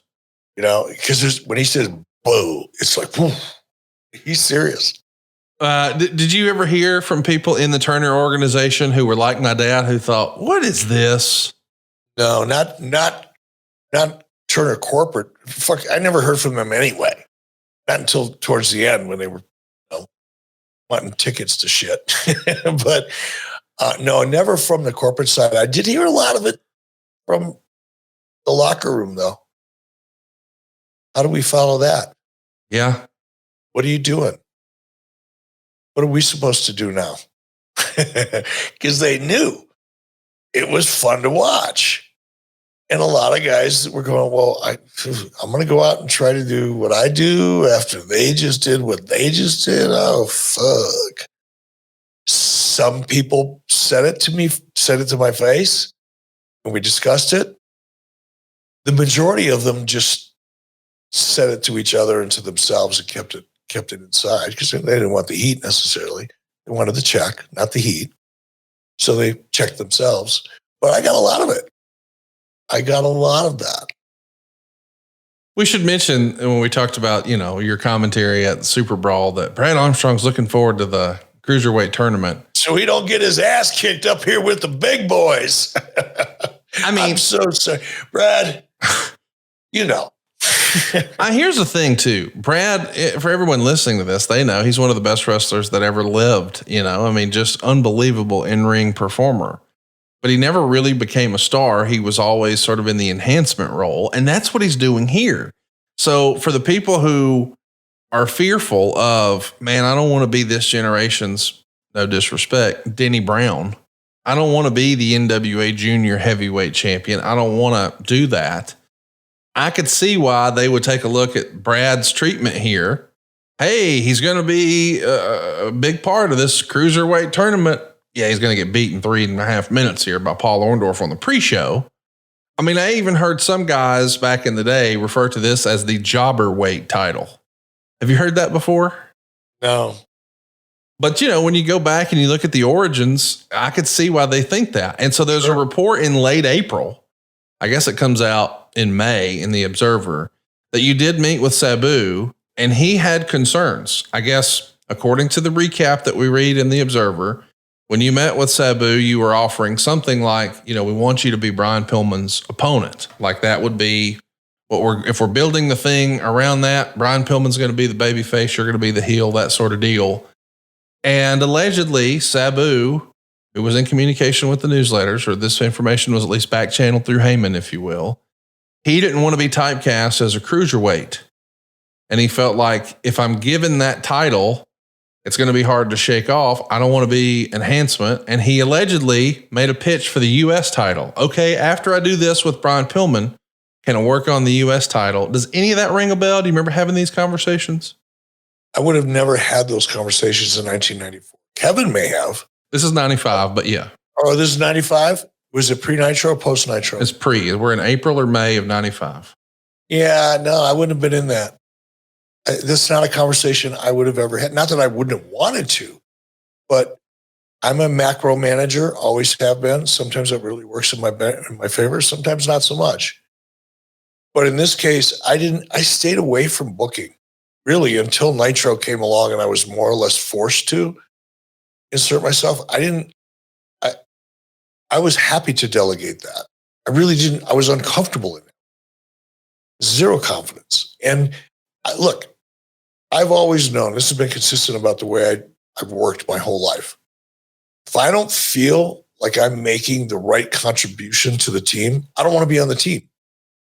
If I don't feel like I'm really all that welcome at a party, but somebody feels like they should invite me because they should, I don't fucking want to be there. I'd rather stay home. I'd rather do what I'm good at doing or be where I want to be than force myself into a situation that I'm not really contributing in. That's the way I felt about getting involved with creative, which is why when I had control of everything, it was like Ric Flair, Dusty Rhodes first, then Ric Flair, then Kevin Sullivan. I could have easily, if I wanted to be that guy, plug myself into that job and just taken it over if I wanted to. I went the other way until I had to. I would not have had that level of conversation. I may have said, hey, Sabu, how are you? But that would have been a Kevin and Sabu conversation, not an Eric and Sabu conversation. I don't care who told who what. It does feel like, just the context of that conversation or the content of that conversation, it sounds like a wrestler conversation. So yeah. I guess what I'm suggesting is that conversation maybe happened, but between Sabu and Kevin Sullivan, where they could just confide in each other through wrestler insecurities, that this is what their concerns are. I know that sounds silly, but sometimes, you take your job seriously. And when you get in the nuances of, I don't want to be perceived as this or that, you might not have that conversation with the guy cutting the check, but rather someone who's been in the ring and maybe understands all that nuance. But I do think there's something to it. And here's why. Because they gave New Japan the IWGP Junior Heavyweight title. He wins in 16.5 minutes over in New Japan in a dome show. He does an Arabian moonsault, wins the damn thing. He's a bloody mess, but it's a huge deal when the New Japan president gets in the ring and presents Sabu with the title belt and a big trophy. Sabu gets the microphone, announces he doesn't want to be a heavyweight, or he doesn't want to be a junior heavyweight. He wants to be a heavyweight, and he breaks the trophy and throws the belt down. Now, allegedly, this is not part of the plan. Sabu went into business for himself. That's at least what's reported. And he wants nothing to do with this cruiserweight, junior heavyweight. Maybe he feels like that's going to cap his income. Do you think that's it? I don't know. It sounds like one of those old school things that he probably would have picked up from his dad, that era. But if that didn't, if being identified as a cruiserweight, if he thought that was going to cap your income, so would embarrassing the Japanese in a manner like you described. Yeah, they're not happy. That'd be a career killer. Yeah, they are not happy. Did they ever book him after that, I wonder? They did. They booked him in tag matches. And I guess he did a few singles. But yeah, he's never going to get a sustained push after that. If that's a real report, that's probably the end of that. I have a hard time buying it that was real. That's why I asked you if they booked him again, because that would be the ultimate sign of disrespect. Yes. And people, I don't know what it's like in Japan now. I haven't been back there in a couple of years. Last time I was there was Sunny for Masa Saito's event, memorial, 3 years ago. But one of that culture is so different. It's so different. And respect, both self-respect and for others, is like one of the highest priorities in society. They're so respectful. And it's ingrained so deeply in all aspects of their culture that unless there was a conversation had beforehand, I just don't see anybody coming back from that. So I kind of smell a work, to be honest, because otherwise they wouldn't have booked him. They didn't need him. It's not like he was, Hulk Hogan or Ric Flair. He was just fun to watch, but they didn't need him. Well, we find out just a week later that, you know what? All plans are off for the cruiserweight division. We've been trying to build this thing for 6 months. We're just going to pump the brakes. It's dead. When was that? That was beginning of June of 95. And then, of course, 2 weeks later, hey, it's back on. And now it's Brian Pillman and Alex Wright. It does feel like do you remember? I just want to give context because I'm sure this is confusing for some folks who are listening. This is pre-Nitro, but not by much. We're just a few months away from Nitro.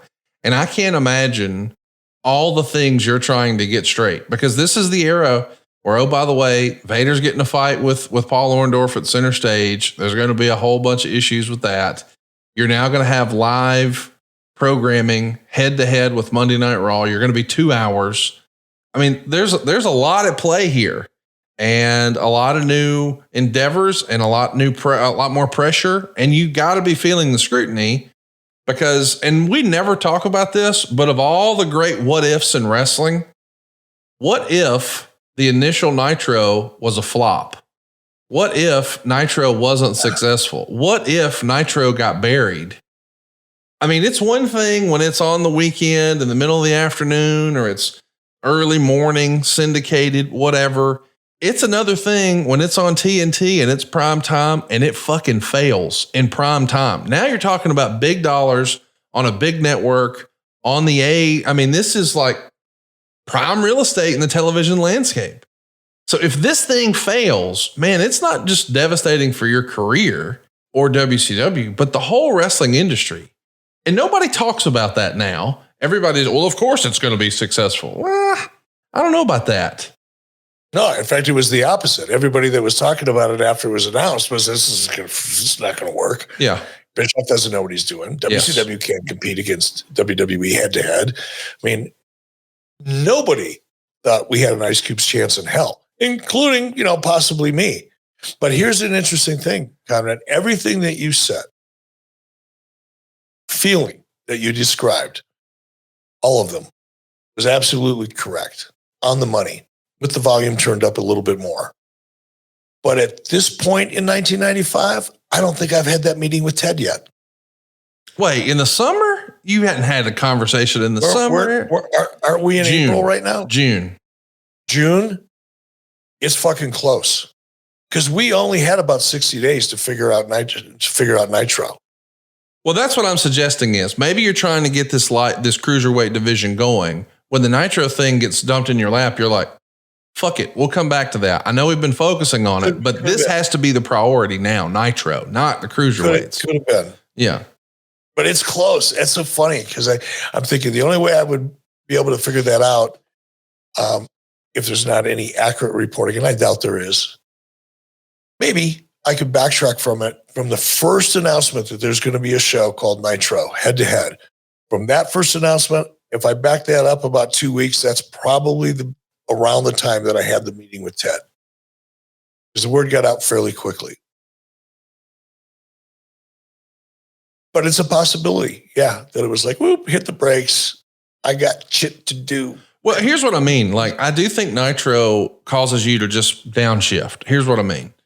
We're originally having conversations about this cruiserweight division by saying we're going to bring in other people from other organizations and we'll work with AAA and we'll work with New Japan. Yeah. I get all that. But at the same time, it was like, they're going to keep working there. We're just going to bring them in and we're going to work together. Now that you've got Nitro, you're going to make a concerted effort to go after and actually sign Benoit, Malinko, Guerrero, Sabu, Jushin Liger. You get all these guys back on WCW. And certainly Liger was here as a co-promotion with New Japan. But Benoit, Malinko, and Guerrero, and we were even hearing reports at the time that Al Snow was in play.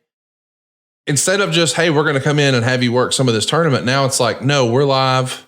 We got to be different than. This is when you really double down on, we're going to take this as an idea of maybe having a cruiserweight tournament. And now it's like, no, we need them for Nitro. I mean, that's the way it feels to me when I read it back. And I think, we're connecting dots here because the timeline's kind of murky for us, for me especially. But the dots they're aligned in such a way that it's pretty easy to connect them to suggest what you're saying is true, just because of the timing of it. And I remember so specifically explaining to Chris and Eddie and Dean what I saw in my head and why I saw it, that I think that you're probably right. Because, and it's what we said, we're kind of backing our way into what we said earlier. Now it's making more sense. Is I knew I loved the cruiserweight division. I've been thinking about it for a while. I love the style of the action. Boom, boom, boom. Now I need it. Previously, I wanted it because I liked it. Looked fun, different than a little bit. But by Nitro, pre-Nitro, that idea went from, oh, that sounds like fun to, oh no, I need that for my crossover. I need that to present something different. Because one of my biggest concerns was audience fatigue. Remember, now the first show was an hour, first couple of shows were an hour, but that was a scheduling issue. It was always designed to be 2 hours. my thing was, oh my God, I have a hard time holding their attention for 60 minutes. How am I going to hold their attention for 120?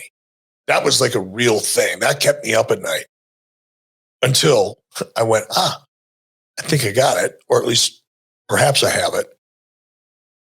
So that's why I think this timing that you're suggesting is pretty spot on. It makes sense. Let me take you back to October 16th, 1995. Eric is 6 weeks into Nitro, and he's told Tony Schiavone to keep his overweight ass at home. He's going to run the show himself. And Eric says this on commentary. You can go back and check out the captions on the WWE Network if you question this, but it's Chris Benoit's debut back with WCW, and he's going to be taking on Eddie Guerrero. Think about that. Now, remember, people look back at WrestleMania 20 so fondly. You know, you got all the confetti falling, and these two guys are world champions. Here they are against Monday Night Raw, live, head-to-head in 1995. 9 years before that moment that everybody celebrated in WCW. And here's what Eric said. I'll tell you what, a lot of people are talking about it. Rumor has it WCW, the International Committee, is considering establishing a cruiserweight division, which is one of the reasons some of the names like Guerrero, Malinko, Benoit have now made it to the shores of WCW, because they would love nothing more than to hold the title in the greatest, most watched wrestling organization anywhere in the world. Let me tell you, you just saw it right there. You get those cruiserweights together, and what a match you're going to see. That's Eric Bischoff's words in 1995. Now, I know that there is a contingent out there who say, oh, Eric's opinions are outdated and he didn't know shit. I got you. But some of your favorite wrestlers were guys that Eric Bischoff gave a contract and put on TV and then said those words on his bet of his lifetime. Who has the balls to go head to head with Vince McMahon and sign talent that Vince McMahon would never put on TV and to make them stars? And then 9 years later, they become stars for Vince and everybody throws them a fucking ticker tape parade. Eric Bischoff did it in 95. Kudos for you, Eric. Oh, shucks, Conrad. But thank you very much. Just saying. I mean, poke holes in what I said. I know you don't like when I brag on you and give you your flowers, but dude, you were way ahead of the curve here. I think Nitro was way ahead of the curve in so many respects, and this is a perfect example. And you know what it all goes back to? Format. It's boring because most people don't understand what it means, and it doesn't sound exciting, and there's no blood, and it's not a hot angle, and nobody gets thrown off of the top of a cage. But format, the blueprint of how to produce a quality show and produce the emotion and the anticipation and the payoff and the commitment to tune in next week, creating those emotions requires a good format. And the cruiserweight division and the talent that made it work, example, Chris and Eddie, Ray, so many others. That's why I'm so proud of the format. We're talking about the talent, talking about the timing. The format is king. And that's what I'm most proud of. And that's what we talked about earlier on in the show. We're coming right back as to why. Chris Benoit won that match with a dragon suplex in 8.5 minutes. Meltzer gave it 4 stars. He was actually rating television matches back then. And he called it a fantastic match. But he had this to say. There was little crowd reaction for the wrestlers, but they seemed to react to the moves. Eric Bischoff was really trying to call the match, but he still doesn't know the name of half the moves these guys do. And neither he nor Bobby Heenan nor Steve McMichael have any idea what to call it. Timeout right there. I think it's interesting that he's sort of poking holes and saying, oh, Eric doesn't even know the names of the moves. Eric put them on TV. Eric booked them. Eric signed them. Eric's promoting them. So he's a fan of their work.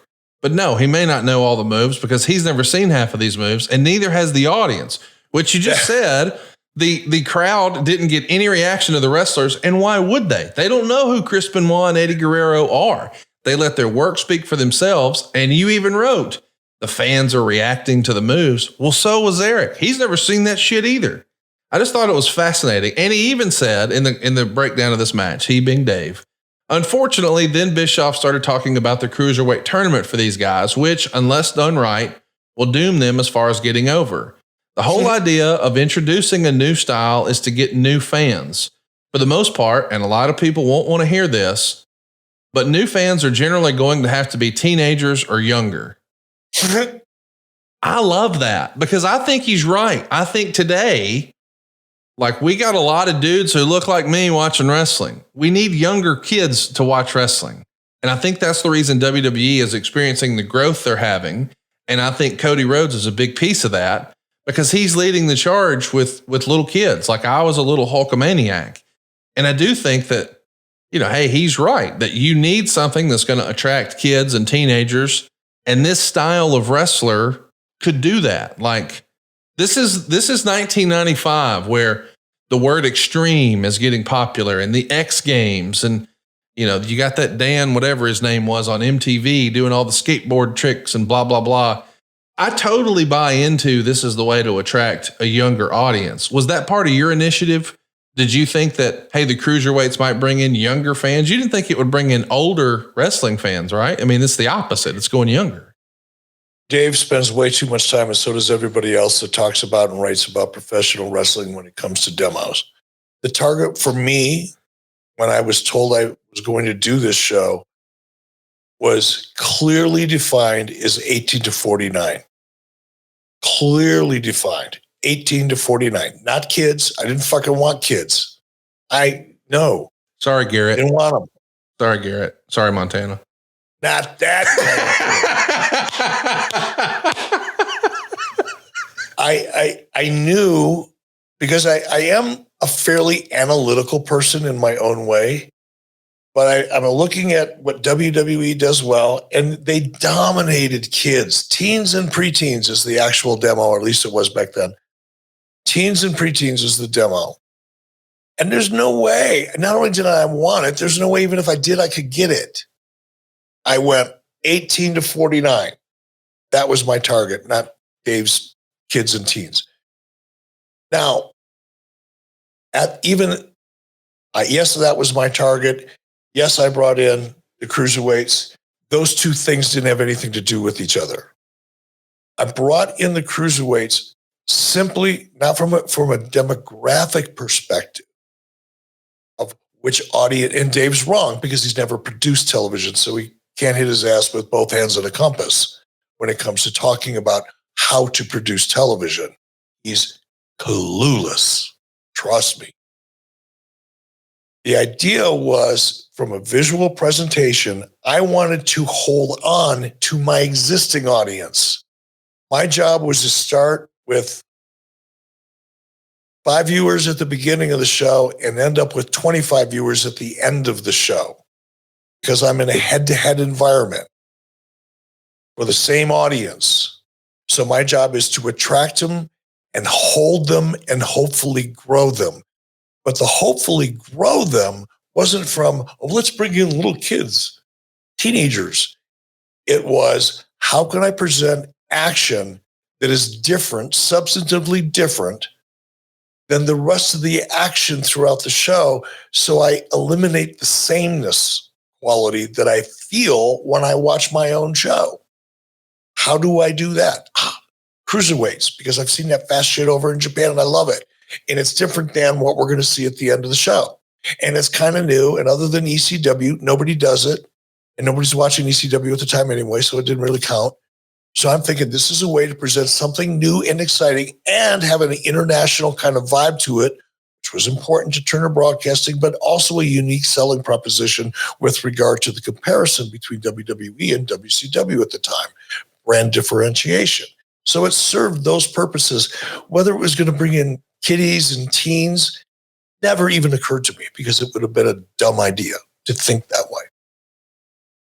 Dave. Well, listen, I think we all think about wrestling, at least I do. I think one of the reasons I still watch it is because of the nostalgia. I mean, I remember the way it made me feel as a kid, and I don't watch wrestling the same way, but I think this weekend I might actually pretend like I'm a kid again. I'll plop down in front of the TV, watch a little wrestling with a big bowl of cereal from our friends at Magic Spoon. You see, as a kid, I loved eating cereal, but as an adult, you realize, man, this is full of sugar. I don't need that in the morning. I need protein. But then my wife found Magic Spoon. It's a nostalgically delicious cereal that tastes just like our childhood favorites, but without the sugar and with a ton of protein. And here's a little pro tip. If you're already a Magic Spoon fan, I got big news for you. Magic Spoon has turned their super popular cereal into high protein treats that are light, crispy, and taste just like those classic crunchy cereal bars. Magic Spoon's brand new treats are so delicious, they've become my go-to late night snack. My wife uses it as a pre-workout. And the cereal, by the way, if you've never had it from Magic Spoon, is unbelievable. It has 13 grams of protein, 0 grams of sugar, and 4 grams of net carbs, so you can feel good about what you're eating. The most popular flavors are fruity and cocoa, and there's many more. But the brand new treats from Magic Spoon, well, they're crispy, they're crunchy, they're airy, and an easy way to get 12 grams of protein on the go. And for the first time ever, Magic Spoon treats are now available in grocery stores with delicious flavors like marshmallow and chocolatey peanut butter. Gotta be honest, I've been rocking the marshmallow, but my wife loved the chocolatey peanut butter. I tried one last night. She's had her last one. I'm gonna knock that box out before she knows it. It's fantastic. This is easy to take with you on the go. If you have to travel, if you've got to commute back and forth to work. I was talking to Double J the other day. He says he keeps some in his Tahoe just in case he's ever tempted to eat junk food. It's hard when you're riding around town and all of a sudden you get a hankering. You don't want to hit a drive-through. You need something that you can feel good about eating. He reaches into his glove box and grabs a few treats from Magic Spoon. Get $5 off your next order at magicspoon.com/83weeks or look for Magic Spoon on Amazon or even in your nearest grocery store. That's magicspoon.com/83weeks for $5 off. Magic Spoon. Hold on to the dream. And yes, you can get it in grocery stores. Oh, look at him right there. But I've got one right here. Now this is the marshmallow flavor. That's a good one. Hold it up there. That's good.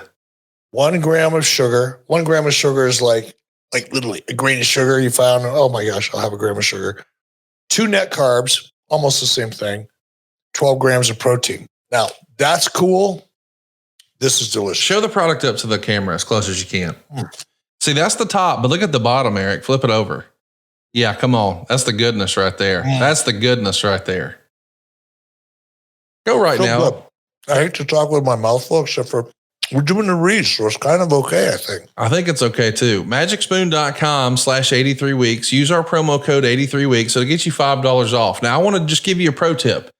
They got this in your grocery store and you can go get it there. But if you go get it there, they might not keep advertising here on the program. So do me a favor. Try it with us first. Go right now to magicspoon.com/83weeks. Use the promo code 83weeks. It's going to save you $5 and it's really going to help the show. So I get you could go get them today, but you'd be doing Eric and I solid if you really dig the show by going to magicspoon.com/83weeks. Use the QR code you see on your screen and use that promo code 83weeks. Get you $5 off. And I'm telling you, you're going to love it. Magic Spoon is a regular part of my life. I've always liked the cereal, but it felt like a weekend thing.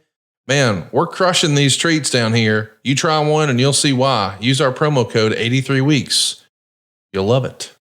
I love the peanut butter cereal. It's good stuff, off man. The charts. Off the charts. I've been rocking the Fruity since they first started advertising with us years ago. But I tried cocoa not too long ago, and it's great. But boy, the milk that's left in the bowl when it's done. So now it's the Magic Spoon flavored milk. It was like, oh yeah, come on now. Hook that up. You're going to be glad you did. Hey, so let's talk about some more of your commentary. And I don't know why it tickles me so much, but it does, because we're going to see Eddie Guerrero and Chris Benoit have a rematch on Nitro. A month later, or a few weeks later, it's November 6th. And on November 6th, here's what Eric's saying about Benoit and Eddie Guerrero as the commentator of Nitro. Look at that snap suplex. The velocity that Benoit can get on a snap suplex is mind-boggling. And I'll tell you what, these guys are fighting for the attention of promoters worldwide, because the WCW Championship Committee is talking right now about when and where to have the Cruiserweight matchups. They're talking about the Cruiserweight division. We'll have more information on the Cruiserweight Championship here in WCW in the weeks to come.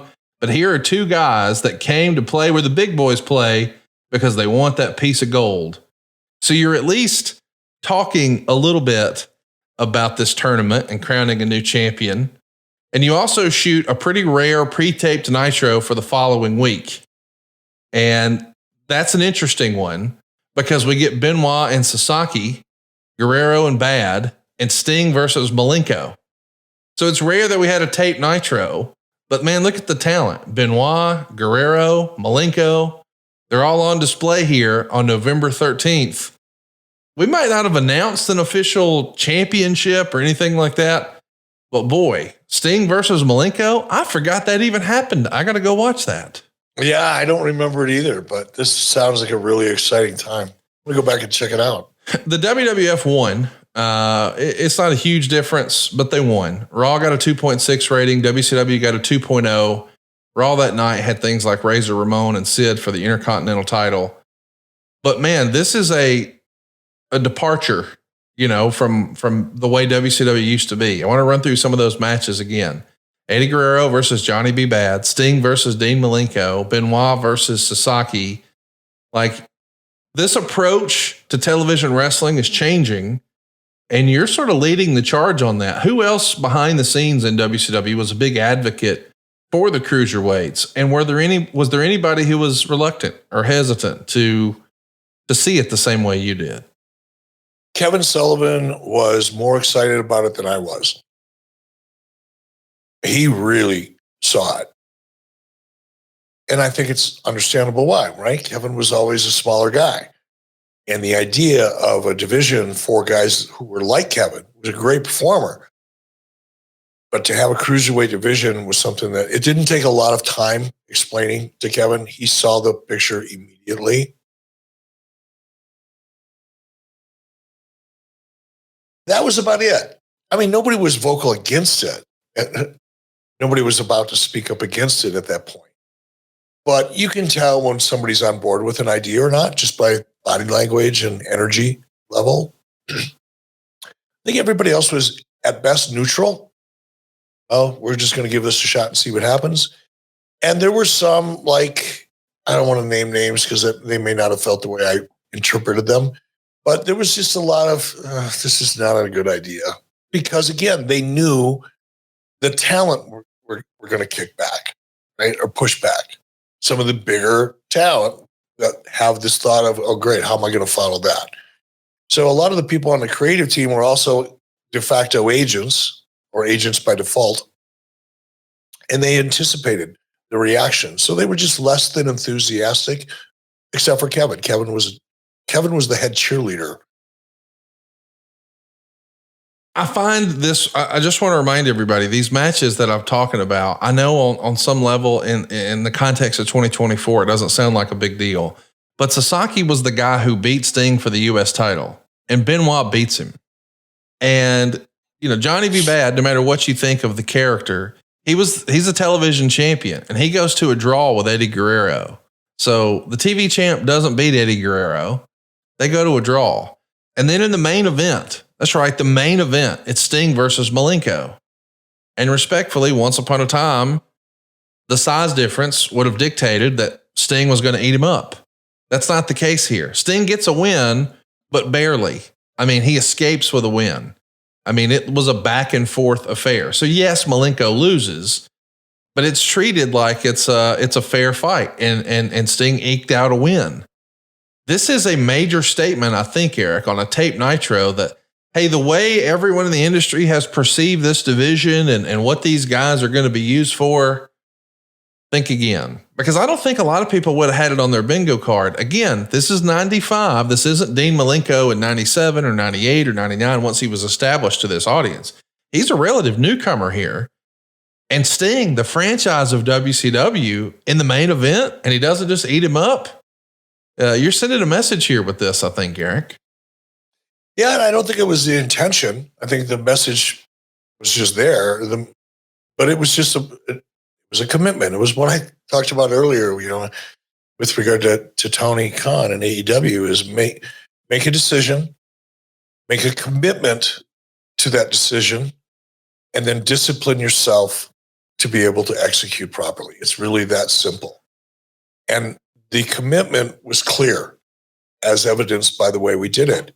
You know, it wasn't even for me. Now, Kevin may have a different, if he was with us, would have had a different, perhaps, recall of the details of this. Because again, I didn't lay out finishes.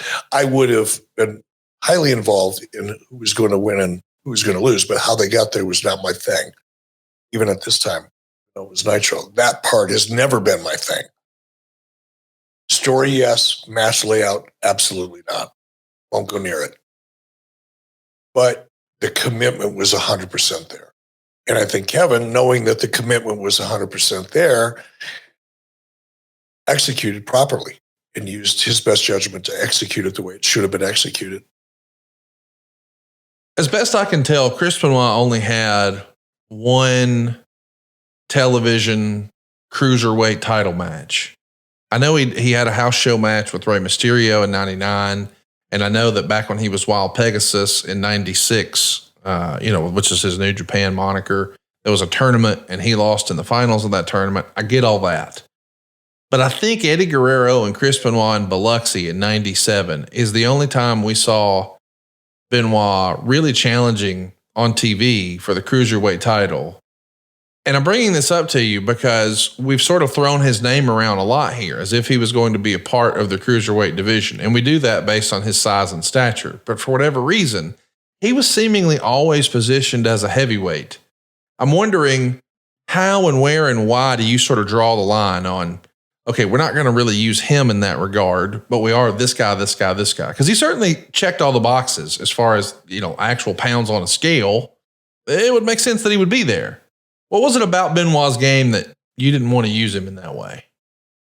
I don't think it was whether we wanted to or not. I think it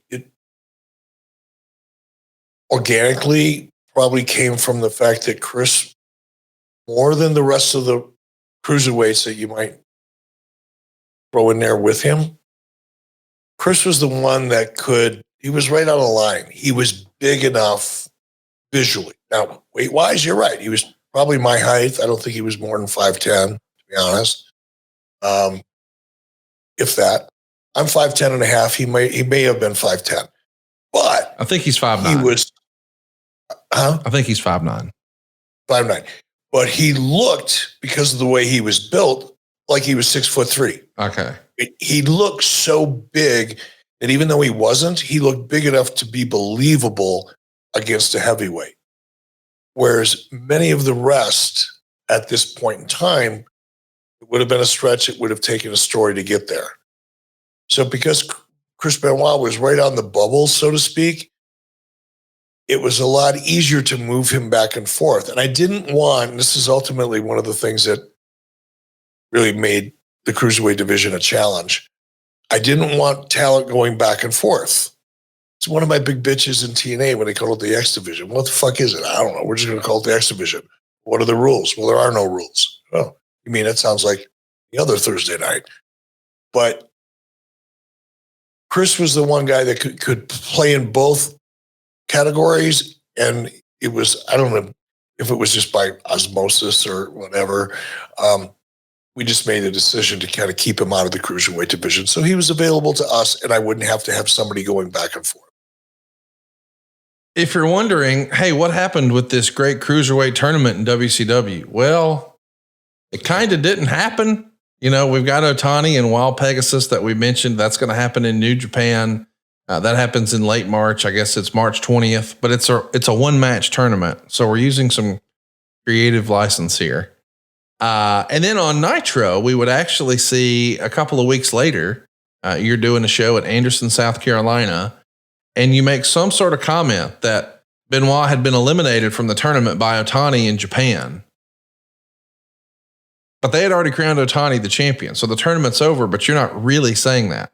5 days later, they air Chris Benoit versus Alex Wright, and they announce that whoever wins this is going to go to Japan for a right to challenge for the title. But it airs in reverse order. So, this is clearly a continuity or quality control, or WCW was missing something here to not allow an error, or to allow an error like this to air on television, right? Was this the tape show? Yes. Do you remember this? No, but the scenario as you're describing it kind of makes sense to me. Not exactly how it happened, but how it could have happened, just because of timing and poor communication. No, because of poor communication and timing, I can see how it happened. But here's the other part. It's just the truth, brother. I really didn't give a fuck. Okay, there you go. Nobody was watching New Japan. Nobody was tracking it except for Dave Meltzer and a bunch of fucking basement dwelling geeks, sitting down there with a bowl of fucking Captain Crunch, jerking off, watching porn, and talking about wrestling. That's who knew that. Eric, you just described my weekend. I'm going to be jerking off, eating Magic Spoon, and watching wrestling. Not Captain Crunch, Magic Spoon, but otherwise, it's my Saturday, brother. Calm down. Let's talk about it. We see Dean Malinko capture the Cruiserweight title from Otani at the Disney tapings on May 2nd. Now, I just want to take a timeout right there. We know it's going to air on Worldwide on May 18th. But I do think this is interesting because we're not having this happen on a Nitro. And clearly we think highly of Malenko. By God, he's main eventing against Sting on Nitro. But the title switch is going to happen here on Worldwide. And I've always wanted to ask you, do you think that having a champion bring the belt over from New Japan, like Otani is here, does that give credibility to the WCW title in your opinion? Is that the reason we started with the New Japan competitors being the first champion? To lend that credibility? Yeah. Yeah. And also, I mean, it was credibility was important, obviously. But keep in mind that a big part, aside from the dynamic presentation and the difference between everybody else on the card or on the show, that was a huge part of it because that's television. It was the vision part of television that made that make sense to me.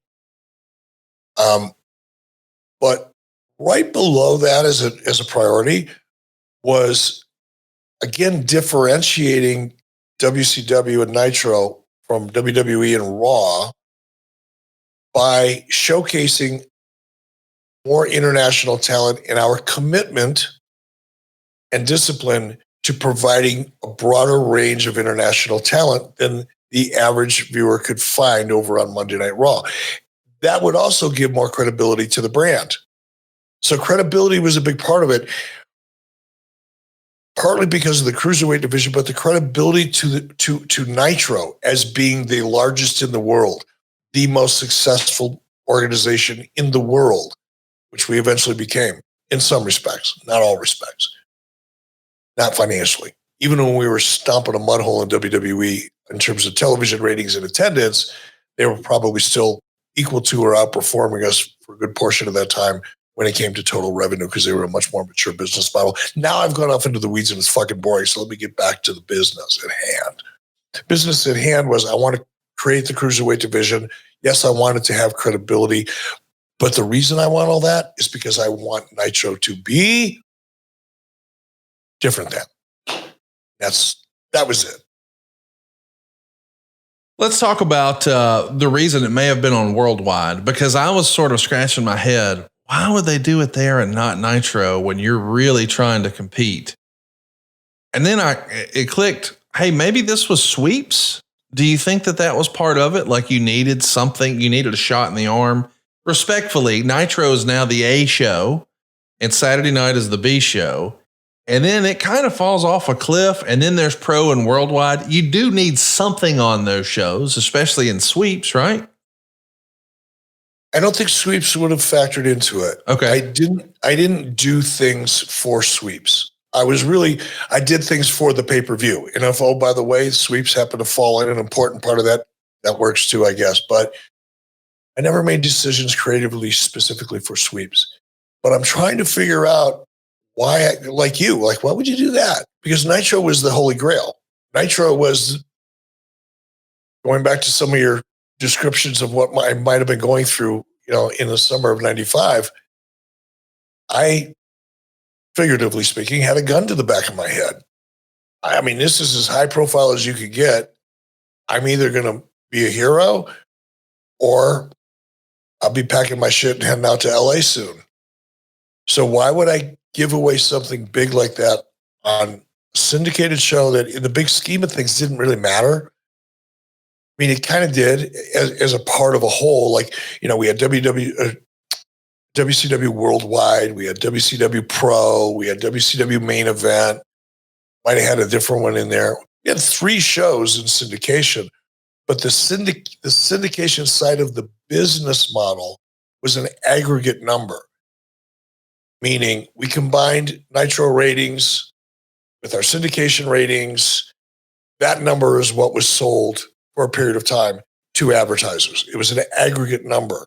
So there would have been no real reason to put something that high profile on a syndicated show that was nothing more than an ancillary part of an aggregate number, because that's all it was. It didn't get, Worldwide was our most successful syndicated show at the time, but even at that level, its percentage related to the aggregate number was, So there had to be another reason, and I don't know off the top of my head what it was. It could have been scheduling, because Nitro was live. The syndicated show was taped well in advance. At this point in time. I think we were doing Disney then. So this might have been this is Disney. A scheduling solution.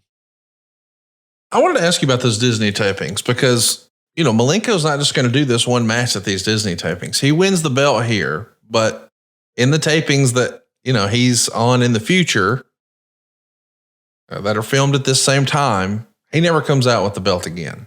So he wins the belt that day, but he never comes back with it. And I know that this is an era where things are getting crazy because, as a reminder, again, this is May of 96. Some pretty big stuff happened in May of 96 in WCW. But was there a time that you remember saying, okay, this booking 6 weeks and 8 weeks and 12 weeks and 16 weeks of TV in advance is challenging from a continuity standpoint? How do I film something and know they're not going to get hurt looking at my crystal ball? They'll still be here in 3 weeks. I mean, I get why that's challenging, but was there a practice where you said, just don't bring the fucking belts out anymore? Okay. It was like, do no harm. Yes. Like, if I'm going to get criticized for being kind of sloppy and having a continuity issue or being an absolute idiot, I'll take the heat for the continuity. I mean, it's like, you're not going to win. There's going to be something, whether it's an injury, an act of God, a contractual dispute, divorce, whatever. There's a million things that could go wrong 6 weeks from now or 8 weeks from now. Or in the case of those syndicated tapings, I think we were doing 12 or 14 weeks in advance. So, well, how do we mitigate it? How do we make it so it doesn't hurt so bad? We say somewhat generic. That was more than likely the issue. Let's talk a little bit about Otani. We haven't spent a lot of time talking about him. I know that, like Eddie Kingston, friend of the show, man, he loves Otani. And I actually got to see Eddie wrestle Otani on the Independence like 5 or 6 years ago. And I knew how much it meant to him. But what's interesting is I think this is the last match that Otani has in WCW. And he's had strong performances. Do you think he just didn't like America or WCW? Was there something else at play? Why didn't we see more Otani in WCW? Any idea? I don't. Sonny would have a great insight into that. Sonny probably still talks to him. Sonny would have great insight into that, but I don't think I've ever had the conversation. I don't think I've ever had a conversation with Otani. And if I did, it was courtesy, polite, general business, but nothing personal. Let's talk a little bit about Dean Malinko. We've talked about all these new signings that you're bringing into the company, Eddie Guerrero, Chris Benoit, Dean Malinko. Why was Dean the right guy as a WCW talent? Because we know Otani is under New Japan contract. What was it about Dean that you said, that's my guy? That's who I want to be the first champ. Everything. I just like Dean. As a pro, I like Dean. As a person, I really, really, really like Dean to this day. Have nothing but ultimate respect for Dean as a human being. But as a performer, he just represented everything that I personally liked in a performer. He was believable. He was understated. And I think that's what really, now that you ask this question, because I've never really thought through it, why do I like somebody as much as I like him? I don't usually think about it. It's just like I do, and there's nothing to think about. But if I think about Dean and what it was about his character, because you could suggest that, well, God, he was the shortest of them all, other than Ray. And he was the least likely to succeed if you just looked at a picture of a bunch of wrestlers standing next to each other, right? Just based on his size. But there was a layer of intensity that was understated that made his intensity even more powerful to me. When he walked through that curtain, he's rubbing his wrists. Yep. He's looking around and the camera sees his eyes. You look in Dean's eyes and you could allow yourself to believe Dean Malinko is getting ready for a fight. Might not think it consciously, but subconsciously as you're watching, because you're watching to escape, watching to get sucked into the characters, want to believe it's real. You're volunteering to believe it's real as long as the people that you're watching give you a half-ass reason to believe it is. That's called performing for all of you Dave Meltzer fans. Dean had that in spades. He was just, to me, for my personal taste. And then once he got into the ring, he was 6'5" in my eyes. He could do whatever. He was so good at what he did, and he did it in such a believable way. And he told his story in the ring and brought me into his action even more. It allowed me to believe that he was as good as his character said he was. And that was the guy I want. That, to me, he was the hood ornament. He would be like if the guy that created the first Mercedes-Benz and decided he was going to call it a Mercedes and woke up one day and go, fuck, I need a hood ornament. Oh, I love that Mercedes-Benz hood ornament. That's going to be the brand. This is going to be the standard. Everybody else is going to try to live up to this standard. This is going to be the standard in the industry. To me, that's what Dean Malinko represented with regard to the cruiserweight division. Let's talk briefly about Great American Bash here in 1996. But before we do, let me remind you that it's the best time of year for me right now. Football's back. We're talking NFL Sundays, college football Saturdays, and that glorious grind of fantasy football lineups. And that's where your inner GM comes alive, setting up the perfect fantasy roster, screaming at your TV, and those last-minute waiver moves that either make you a hero or the guy that everybody's ridiculing in the group chat. But listen, while you're over here making sure your fantasy team is dialed in, don't let your personal grooming become the guy that gets left on the bench. Let's be honest, nobody wants to fumble their grooming routine. And that's where Manscaped's Performance Package 5.0 Ultra comes in. Acting as almost your all-in-one grooming playbook.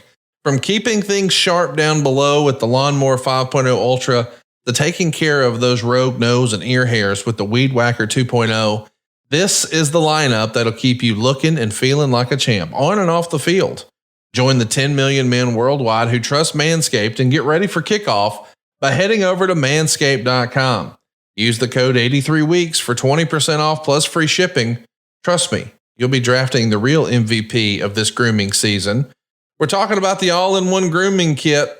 That's what it is. The Performance Package 5.0 hooks you up head to toe, boy. How about this? The Ultra Groin and Body Hair Trimmer. It's the Lawnmower 5.0. It's the franchise player of your roster. You've got the Lawnmower 5.0 Ultra. It's built for performance. It's reliable. It's efficient, and it gets the job done without fumbling. Whether it's for date night or a weekend tailgate or just everyday grooming, got it covered here. How about the Weed Whacker 2.0 ear and nose hair trimmer?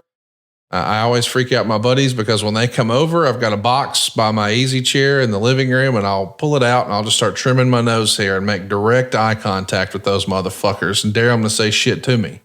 Because when they do, I say, buddy, if you had a Weed Whacker 2.0, you'd keep it by your chair too. And they say, what the hell's a Weed Whacker 2.0? And I say, go to manscaped.com and use our code 83weeks and we'll hook your ass up.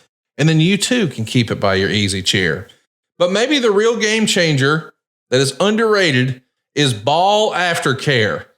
Post-shave, once you trim those gonads up, you need some crop soother ball aftershave lotion.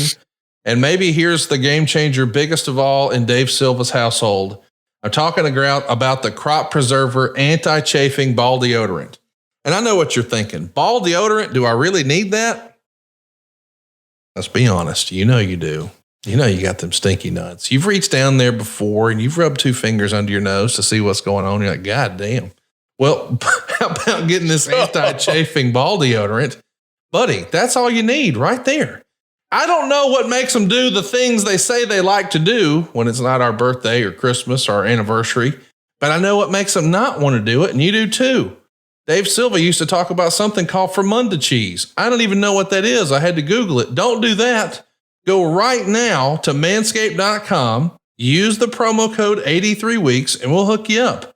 There's a Performance Package 5.0. It doesn't stop at grooming essentials. They're even hooking you up with 2 free gifts. How about the Boxers 2.0 Midnight Bravo and the Shed 2.0 toiletry bag? Get 20% off and free shipping with the code 83weeks at manscaped.com. That's 20% off with free shipping at manscaped.com when you use the code 83weeks. Stay on top of your grooming game and be ready for anything the season throws your way. Eric, we talked a little bit about Dean Malinko.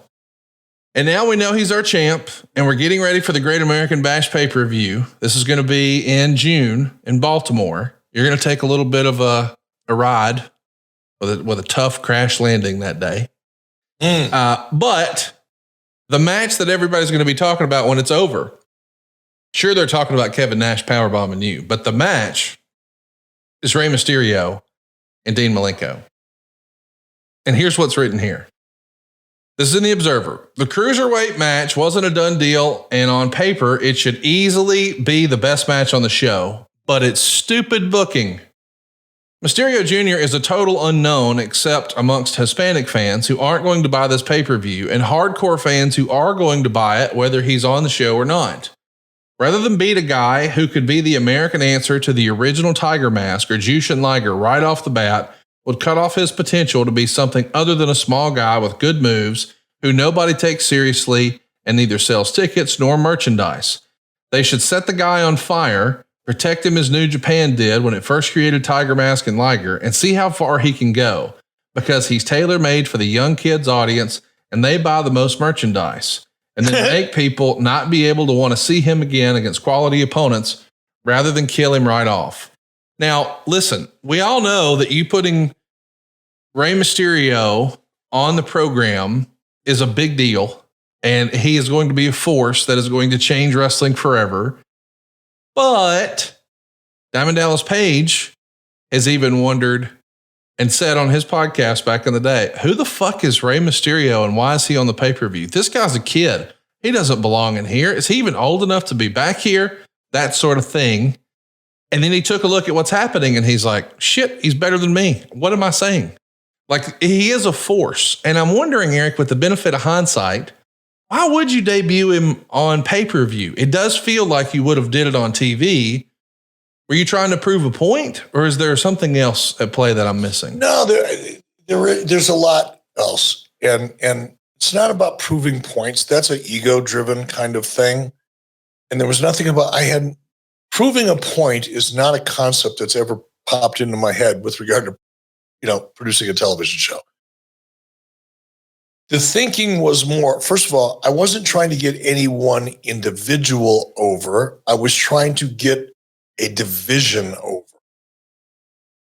Because until people understood what the division was, what it represented in contrast to what they were used to seeing in WCW, until I developed a fan base for the division, it would be even harder to get any individual talent over in that division. And I know that's not going to make sense to some people creatively because they've never been in a creative role before or been judged by their success or failure in a creative endeavor. So I understand that. I don't mean that to sound like I'm taking a shot at anybody. There's a lot of shit that I can't talk about technology very long either before reveal the fact that I don't know what the fuck I'm talking about. So I just stay away from it. But the decision was to brand the division, and then once the division was established, start developing talent. Number one, or getting talent over. For Dave, and he reflected how fucking ignorant he was at the time, and still is, when he says, oh, he'll get over with kids. That wasn't the target audience. And if it would have been my target audience, Dave, if I would have taken your advice like some people do, Tony, I would have cratered Nitro. If I would have listened to Dave Meltzer's philosophy on how wrestling should and shouldn't be booked for television, Nitro would have nosedived. And this commentary by Dave at that time is a perfect example of why. He was going after an audience that he never could have, or I couldn't have, or probably Steven Spielberg at the time, if he would have jumped on board, couldn't have taken away from WWE. It was the shift to the 18 to 49-year-old demographic, Dave, dumb shit, that changed the course of the industry, not just for WCW and Nitro, but for WWE and your favorite promoter, Tony Khan, two-time promoter of the year, exactly, according to Dave Meltzer. Tony should stop listening to you now, Dave. The same way if I would have listened to you back then, I would have created my company. Take a look around you.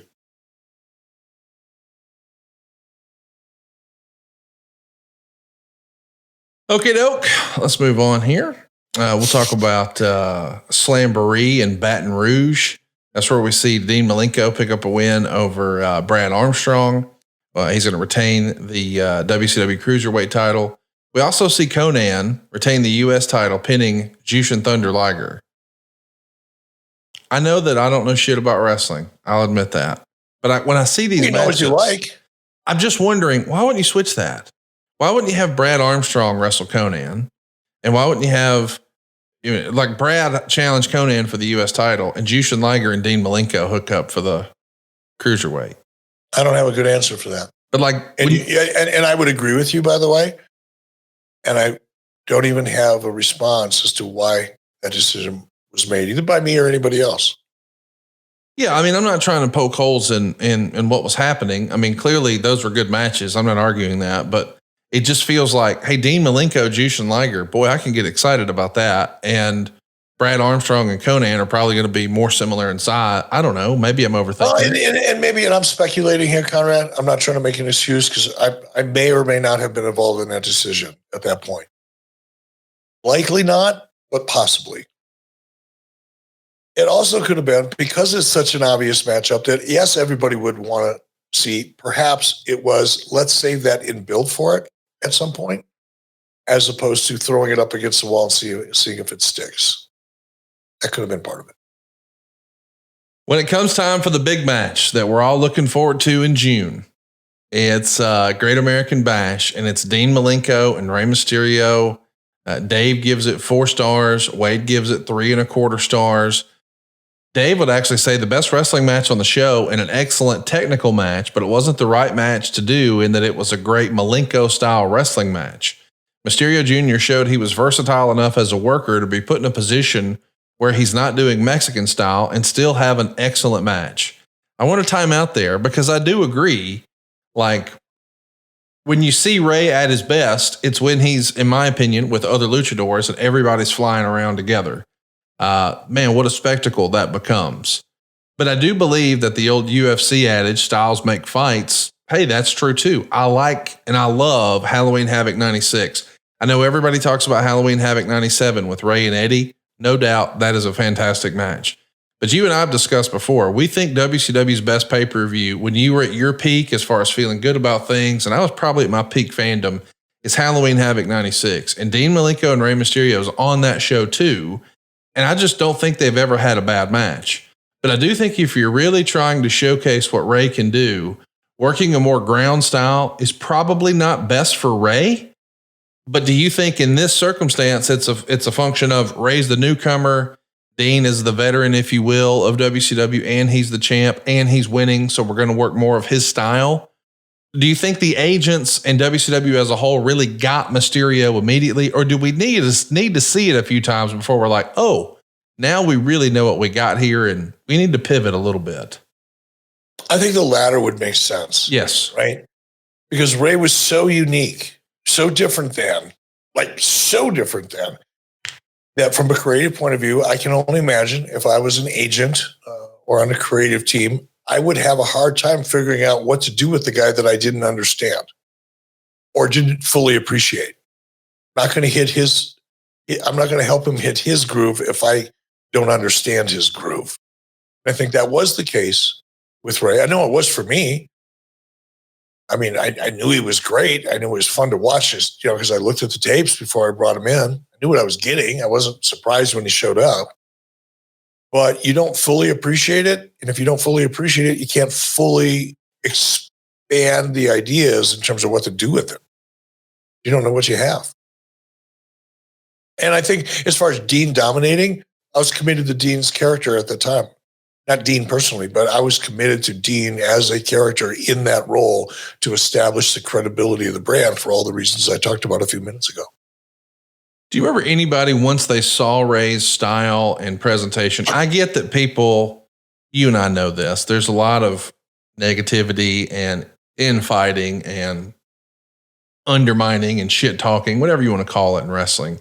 Like everybody gossips and shits on everybody. I don't know why that happens in wrestling more than almost anywhere else, but it does. So I'm sure that Ray was getting a lot of snickers and that sort of thing before the match. But once people really see what he can do and he sort of proves his value and his worth and earns his stripes in the eyes of most, are there any people who are still sort of with their arms folded like, nah, I'm not too sure about this? Maybe a little too old school, and they're thinking, who were those folks? Not to shit on them, because I'm sure eventually he won everybody over. I'm not going to name names, but and not because I'm going to protect anybody, but because honestly, I don't want to suggest somebody had a feeling that they really didn't have. And it wasn't so apparent. I wasn't having conversations with people. I wasn't hearing from people's lawyers and agents and shit like that. That would be memorable, right? It was more passing comments. And sometimes what people didn't say versus what they did say. It was very nuanced, 90% of the time. There were few people that were like, now what the fuck? Again, how do I follow that? They didn't say it that way. That's exactly what their resistance was. It was the same thing that I experienced with the NWO when the heels started getting over the baby faces all the time, over and over and over again. Guys that were coming to, including people that I really respected, like Singh going, Eric, we've never learned how to do this, where the heels constantly get over on us and we can't even make a comeback. Can you give us a clue? Which I didn't have, I was winging it, learning on the job. But there were a number of people, I'm 75% sure I can remember, who went from, whatever, this is not going to work, to, what the fuck, Eric? Yeah, there was some of that. Not a lot. 2 or 3 people, probably. Let's talk about the response and the torch. I love this report. WCW officials loved Rey Mysterio Jr. both at the World Wrestling Peace Festival and at the Bash. They're trying to lock him up full time. The Observer would say WCW is looking to sign Rey Mysterio Jr. to a contract, and they've signed Conan to a 1-year deal. And then later report, the Rock and Roll Express, Psychosis, Rey Mysterio, and the Parka are all scheduled for the Disney tapings in July. Boy, 96, we're gaining some real steam and real momentum here. Chat me up. When you think about, with the benefit of hindsight, I've always been led to believe that Conan was like the consigliere for so many of these luchadors. Yeah. Are you able to lock up Rey Mysterio and a lot of this cruiserweight division without Conan? See the secret sauce of this? Yep. He was the linchpin. Had there been no Conan in place with the contract, there would have been no Rey Mysterio conversations. Not could I have signed him without him, there wouldn't have been a conversation. So, yeah, Conan, again, and I've said it, we've talked about it here. I've talked with Conan. I do his show once a quarter at least, not more. I will always give a ton of credit to Conan, not only for what he brought creatively in terms of his vibe, his character, credibility, street cred, if you will, as it relates to what we were doing on camera, because he was legit. I mean, that was Conan's lifestyle. He was that guy, and he brought it with him. It was believable. That's as a talent. On the business side of things, now this was not an easy road to travel because we often went into the ditch or ended up T-boning each other in intersections when we were chasing each other around in our cars. There were some rough times between Conan and I, but the cruiserweight division, first of all, I don't think Nitro would have been as successful as it was from a pop culture perspective without the cruiserweight division and the people in it. And I don't think there would have been the people in it to the extent there was without Conan. So when people look back and, put other people over for work that some people have done, and oftentimes they get credit for work they haven't done, including me, by the way.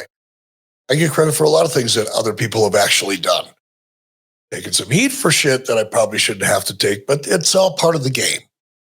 But Conan,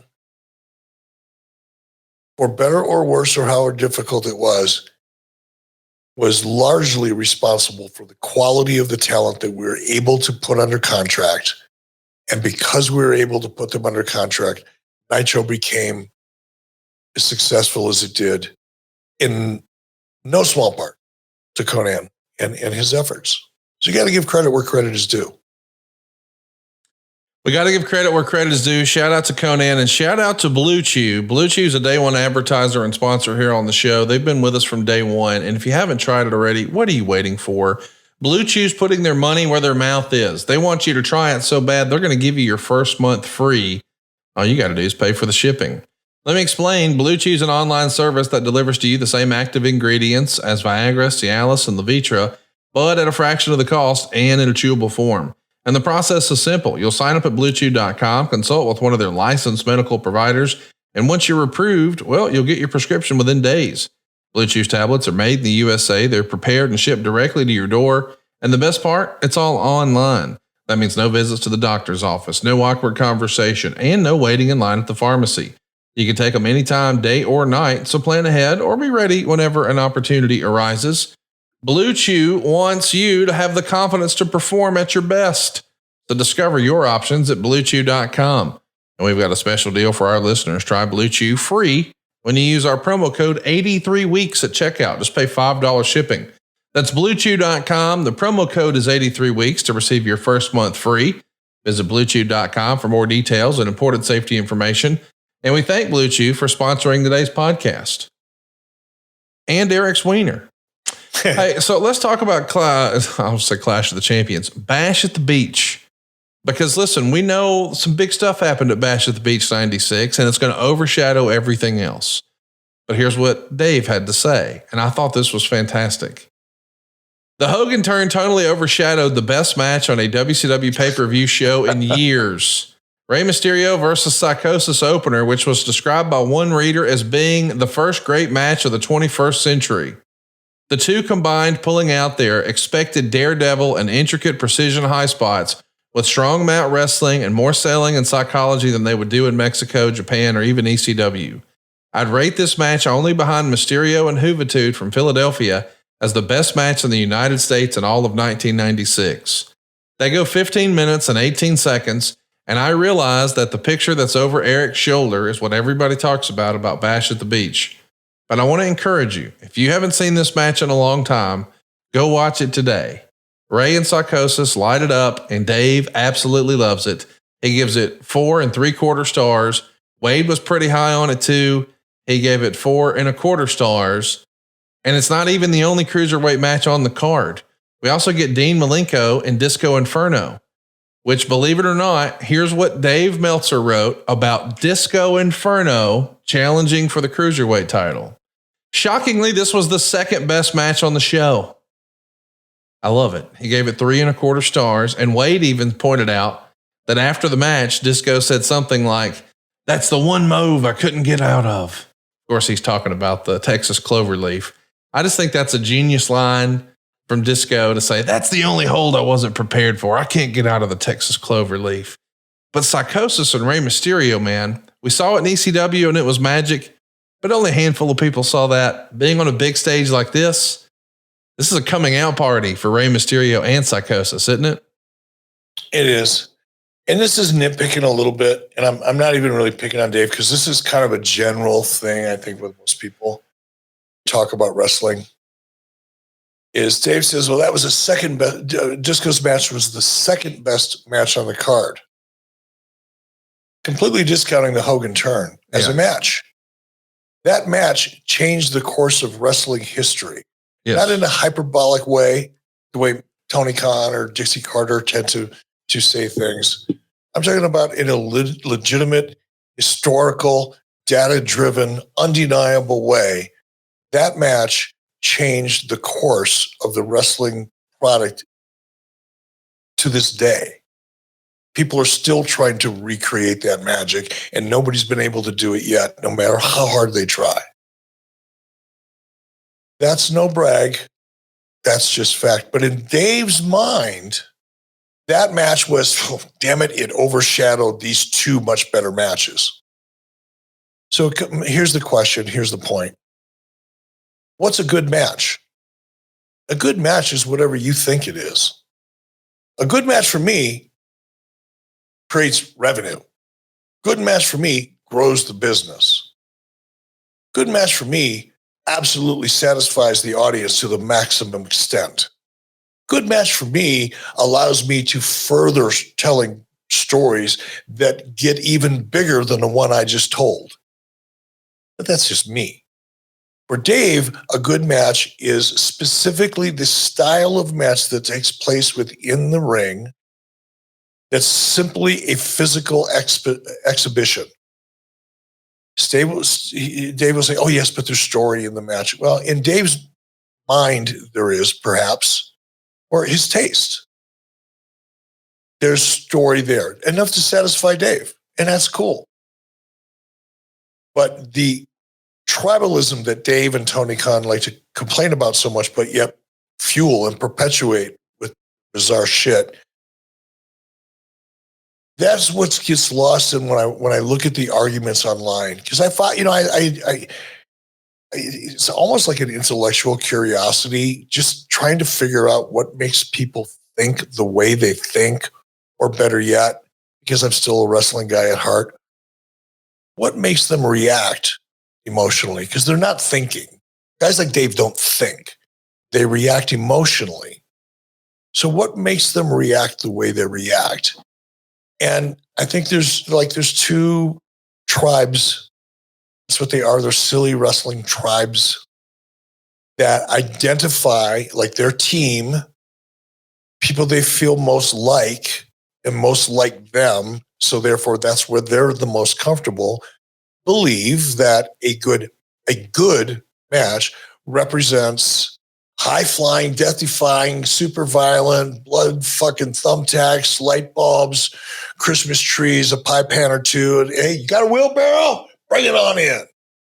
It's a good match to them, or a version of that.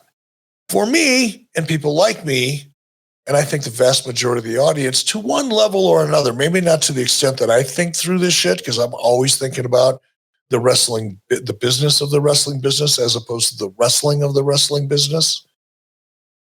Well, a good match to me is great storytelling, a character that's stronger than when he or she started the story by the end of the story. Again, something that at least suggests strongly that I'm printing money.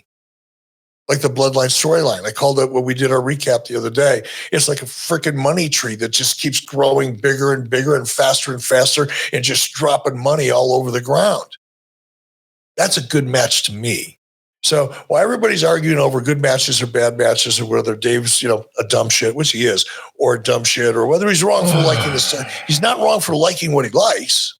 He's just wrong. And this is where I have my issue with Dave in conflating what he likes with what works on television.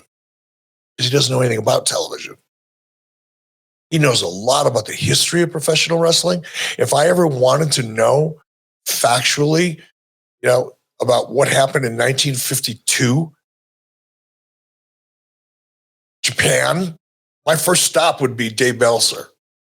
He's really good at that. He's really good at and I know this sounds almost like a knock, and I don't mean it to be. I respect it. He's very good at writing eulogies.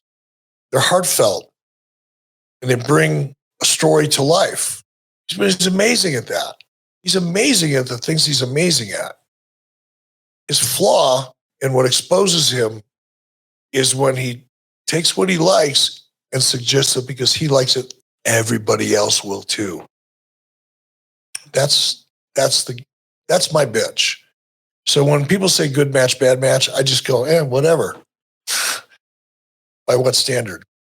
I know I'm splitting hairs. Dave doesn't write eulogies. He writes obituaries. But yeah, same thing. Yeah. I get what you're saying. He's not publicly speaking, but the Observer gives a lot of context and detail when someone passes away. And he does a great job at that. A true wrestling historian. We know that history is going to be made on Nitro from the Disney Studios on July 8th. Now, this is 1996. So while Kurt Angle is in Atlanta winning an Olympic gold medal with a broken freaking neck, WCW is taping outdoors in Orlando and Disney. And that's where we see Rey Mysterio win the Cruiserweight title from Dean Malenko. It gets 4.25 stars in the Observer. And Dave says it's probably the best of the 3 matches that he and Dean have had in WCW. And it's probably the best match since Nitro debuted.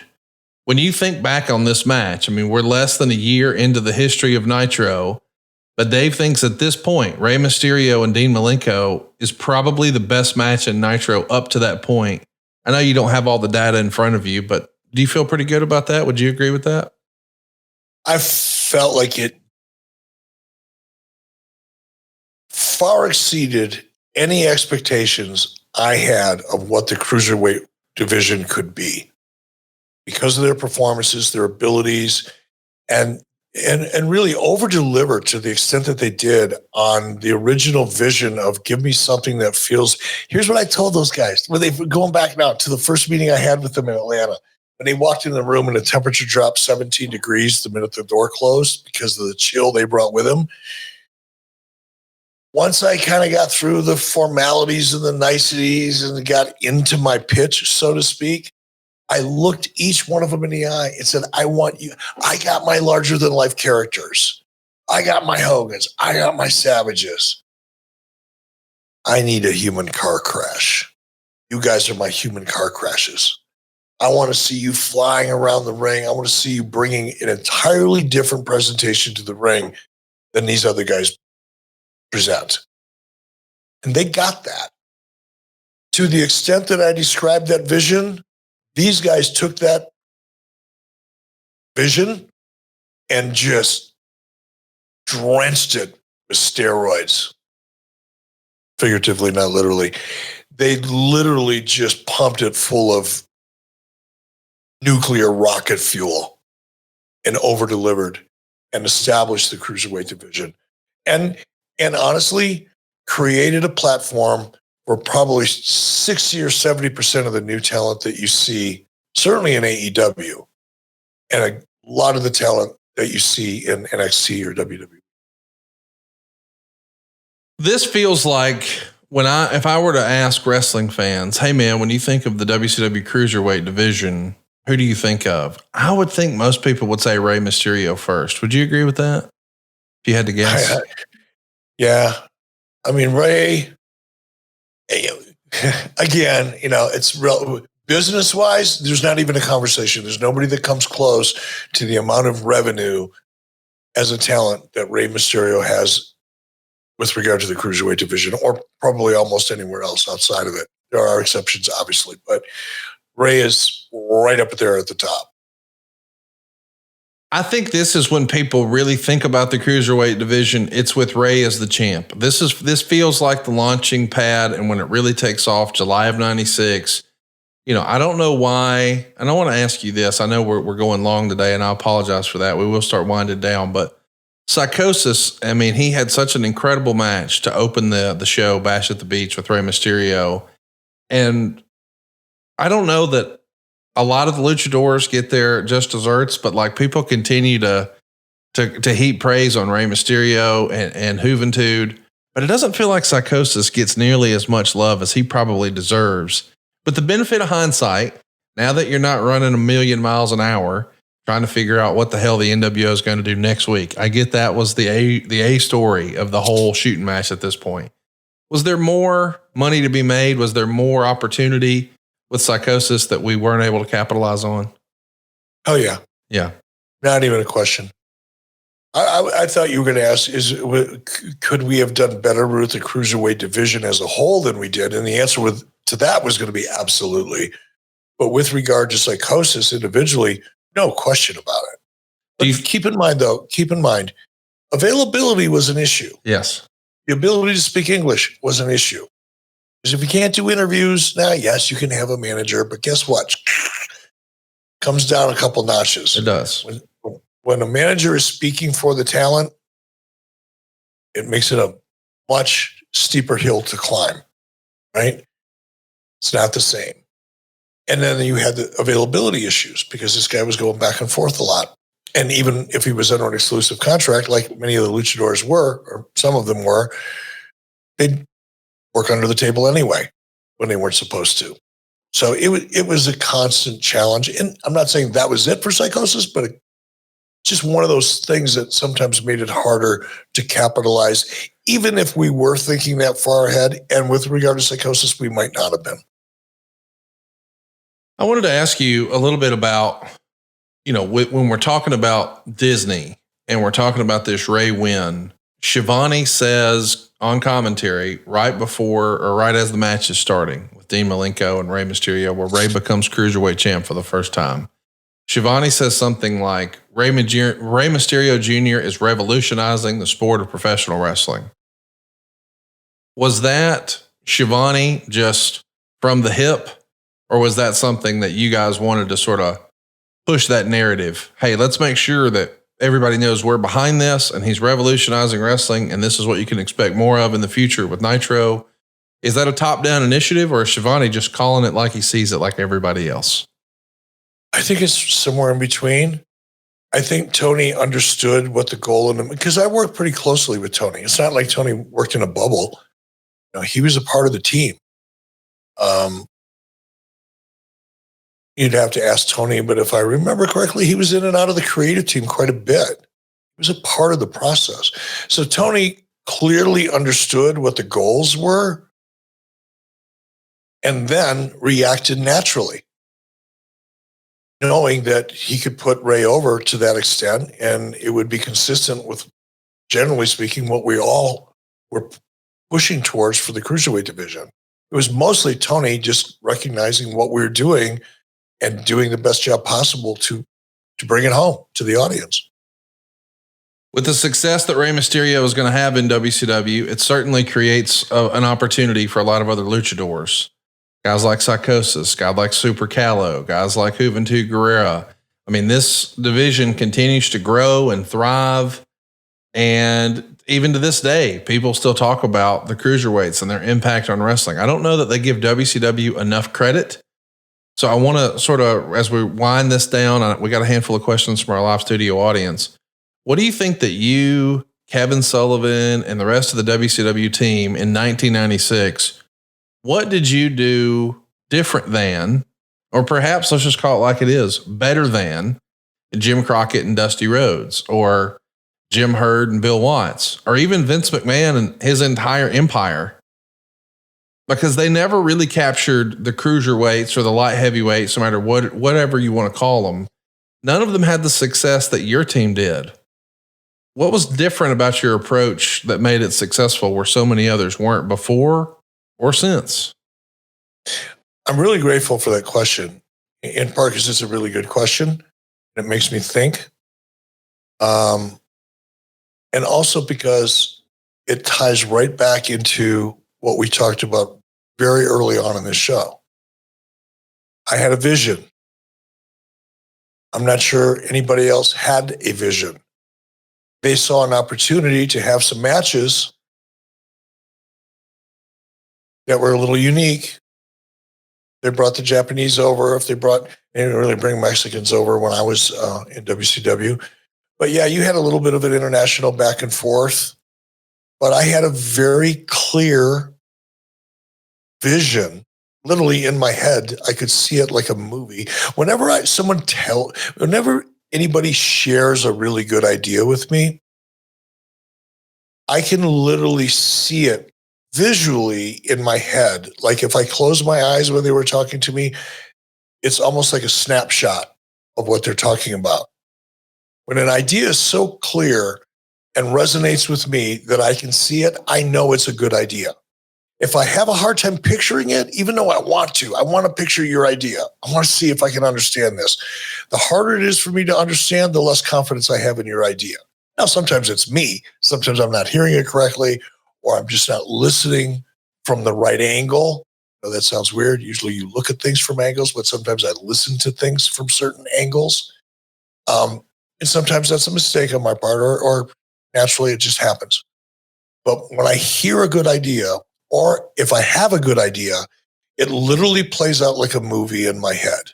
Not like the drama and all that, but I mean, visually, I can see it, literally see it. And I had a vision for the Cruiserweight division. It had a purpose. It had a definition. It had a goal. And I was fortunate enough, because of relationships, first with Brad Riggins, then with Sonny Ono, to reestablish a relationship that had been burned to the ground by my predecessor. And then I had the good fortune of doing business with Conan, who was able to help execute by bringing in talent I would not have otherwise been able to bring in. It's just pure and simple. Ray right at the top of the list. No way Rey Mysterio would have ever done a deal with Eric Bischoff, WCW, Ted Turner, or the entire Turner corporate board without Conan. So some of the stuff was I had a vision, I had a commitment, and I executed. But without Brad Riggins and Sonny to a degree, without Conan, no matter how great of a vision I had or how much I wanted it, I wouldn't have been able to execute it. So part of it is just having a great vision. I don't think McMahon ever did, because Vince loved the bigger, larger than life, monsters, right? That was his idea of wrestling nirvana. So he just would have never seen the same movie that I saw in my head, or opportunity. Place movie with opportunity. Dusty Rhodes, same thing. Just is what it is. And probably a product of the timing. Had I not been faced with a 2-hour show and felt like I really, really, really, really needed a crossover, the only way to do that is to have a vision for the Cruiserweight division beyond just, let's have a tournament so we can have some dream matches. Sorry. Now it had a purpose. It had a why. That's the biggest reason. It had a why. I don't think with Dusty or Vince or Crockett, that division had much of a why. It probably had a why, but it was a meaningless why. It wasn't a compelling why. I had one, and I had the right people around me to make it work. One more thing. Cruiserweight division, yes. A lot of people owe a lot of thanks to yours truly, to Nitro, to Ted Turner for giving me the opportunity to do it. Yeah. They really need to be thankful for, and I'm talking about any luchadors or luchador-esque, anybody representing that style of wrestling, really need to thank is Ray, Eddie, Dean, Chris, every one of the Japanese and the luchadors that came through WCW and Nitro, because they created the opportunity for those guys that we're seeing today. I created an opportunity for them. They created an opportunity for everybody else. Because you would not be seeing it if it wasn't for the Rey Mysterios and the Eddie Guerreros and the Dean Malinkos and the Chris Benoits and Chris Jericho early on. Hats off to those guys. You said a few minutes ago when we were talking about it was psychosis, you thought maybe I was going to ask, could we have done more with the cruiserweight division?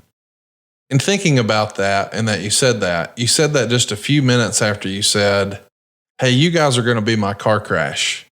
Do you think in your mind at the time, if you can take yourself back to that time when you were thinking that, do you think because in your mind you compartmentalized them to be the car crash, that was kind of where you saw them? Like you accidentally, when you call them their car crash as a way to make sure that you're getting them on TV, do you sort of accidentally put a glass ceiling on them a little bit?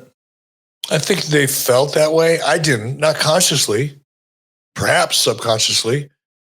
If I ever meet a shrink out for dinner, I'll have them walk me through my mind and tell me if that was the case or not. Not intentionally at all. I'm not thinking you did it intentionally. You just said in hindsight, you thought you could have done more. So I think here's why. No, I don't. I think I'm almost certain that the talent felt like, oh, we're in this box. We're never going to get out. Now, it was a comfortable box to be in. They were making more money than they've ever made. They're on national television. They're getting more exposure than they've ever had in their lives. They're traveling all over the world. They're living a pretty good freaking life, right? So it was not like the most uncomfortable box.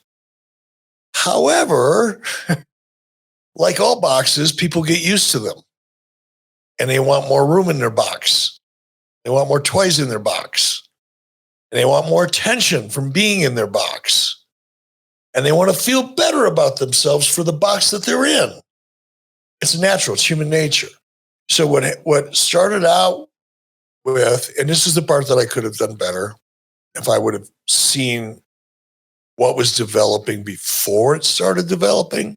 Because once it starts developing, you kind of lose control of it.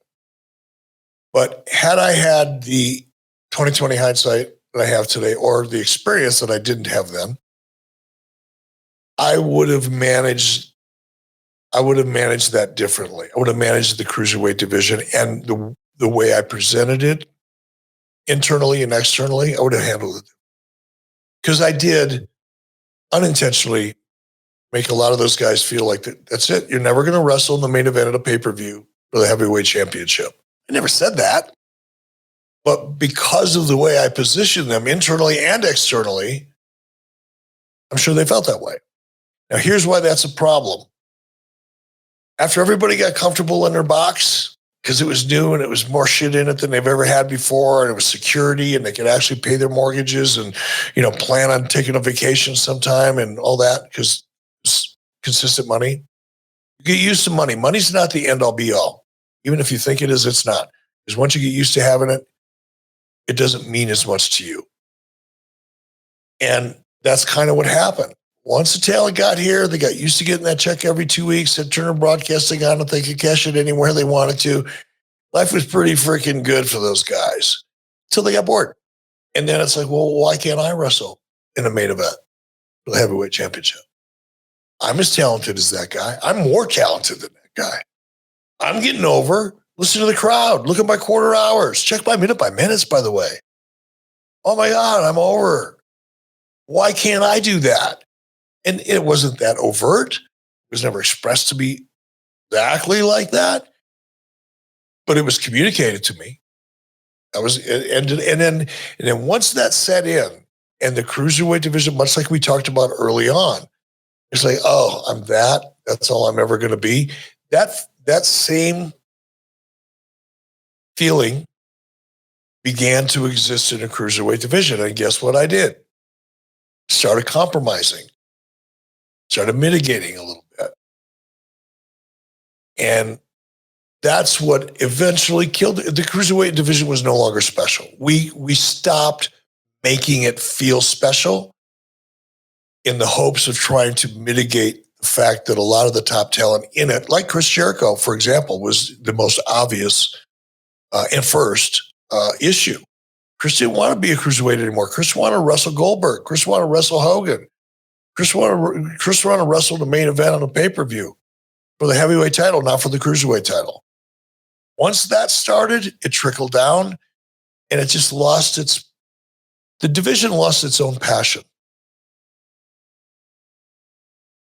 I wanted to ask you, we know that the business and the industry just evolved. And now you see guys who would have once upon a time been called a cruiserweight main eventing pay-per-views. You're going to see one this weekend. But I'm wondering back then, when you said we could have done more with the cruiserweight division, maybe it was too soon to have those guys in a main event, Hulk Hogan, Sting. I get it. Maybe the timing wasn't right. But don't you wish, with the benefit of hindsight, much like, 10 years ago, we did the Women's Evolution pay-per-view, and it was an all-women's card. Can you imagine if WCW put together an all-cruiserweight pay-per-view in like 97, 98? That would have been bananas, wouldn't it?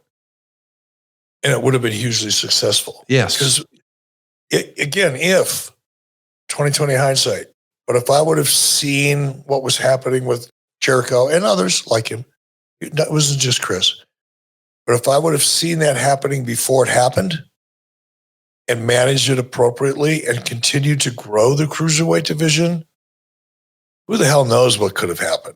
They could have had their own show because there were a lot more guys available on the open market that were in that under 200-pound category, especially internationally, than there were guys that were 6'5" and 300 pounds.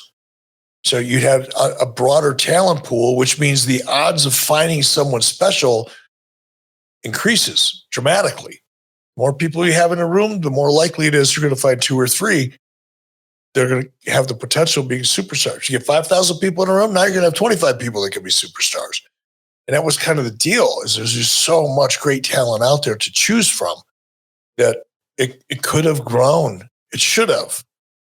It's unfortunate. But hey, I fucking hate missed opportunities. And not growing the cruiserweight division or helping it to become what it had the potential of becoming is definitely a miss for me personally. Well, but I'm so proud of what we accomplished. I still know what I know, and I know that it's what made Nitro a better show than Raw. It's what allowed us to win over 100 weeks, but 83 weeks in a row, hence the name. I know what it accomplished. I know that it is the cruiserweight division probably has had as much impact on the current day product as almost anything else that Nitro accomplished, other than going live week to week and putting on high quality matches every week in terms of brand names and so forth. Those are all the things that we did that have influenced the business and changed the industry as we know it today. And I'm proud as fuck of that.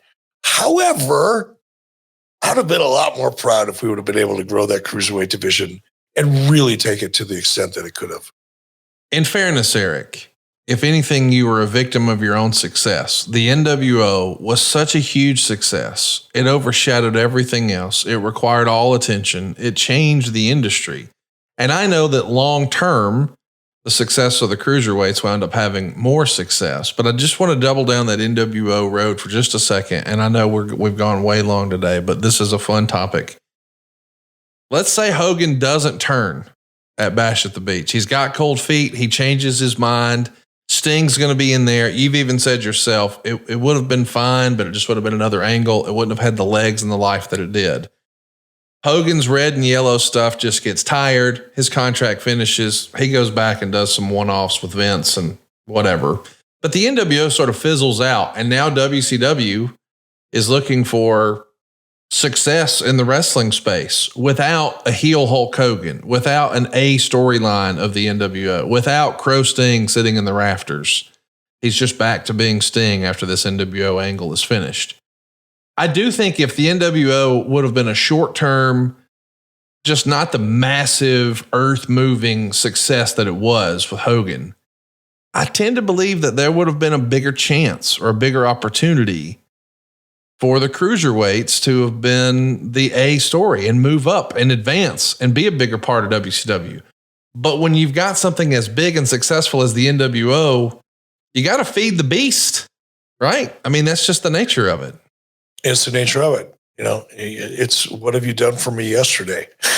I don't give a fuck what you did for me last month. What did you do for me today?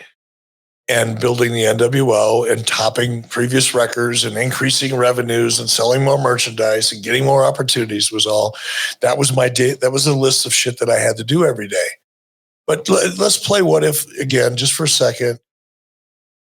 But had the NWO, for whatever reason, missed the mark, Hogan decided, I'm done. I turned heel. It didn't work. I'm off. I'm going to go make a movie or whatever, or just retire. By that time, the cruiserweights were really starting to get over.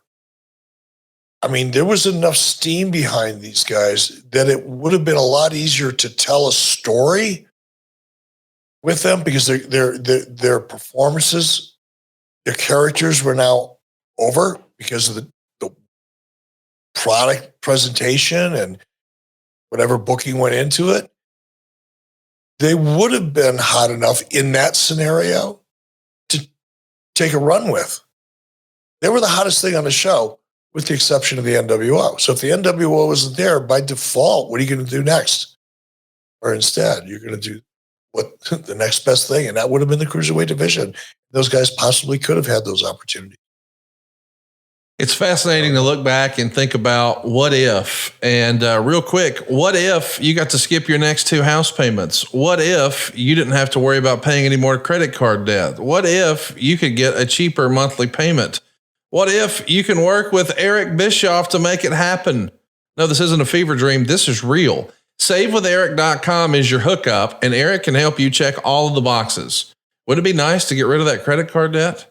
Wouldn't it be nice to not have to worry about minimum payments anymore? Wouldn't it be nice to not have a payment until next year? Wouldn't it be nice to get a cheaper monthly payment? We're routinely helping our podcast listeners do that with my team. And now Eric, he's joined the evil empire, baby. It's SaveWithEric.com. NMLS number 2129, equal housing lender. You don't need perfect credit. You don't need money out of your pocket. And it's not a matter of if Eric can save you money. It really is a matter of how much. And if you're wondering, yes, you really talk to Eric Bischoff. Yes, Eric Bischoff is really licensed to help you save money. Yes, I'm talking to you. Why wouldn't you do this? If you've got credit card debt and you can hear my voice, let us run the numbers. And I got to be honest, I've been hearing from some folks lately who say, well, you know, I'm rate conscious. I got a great rate back in the day and I want to hang on to that. I get that. But if you've since gone out and ran up credit card debt at like 28 and 31%, what do we do now?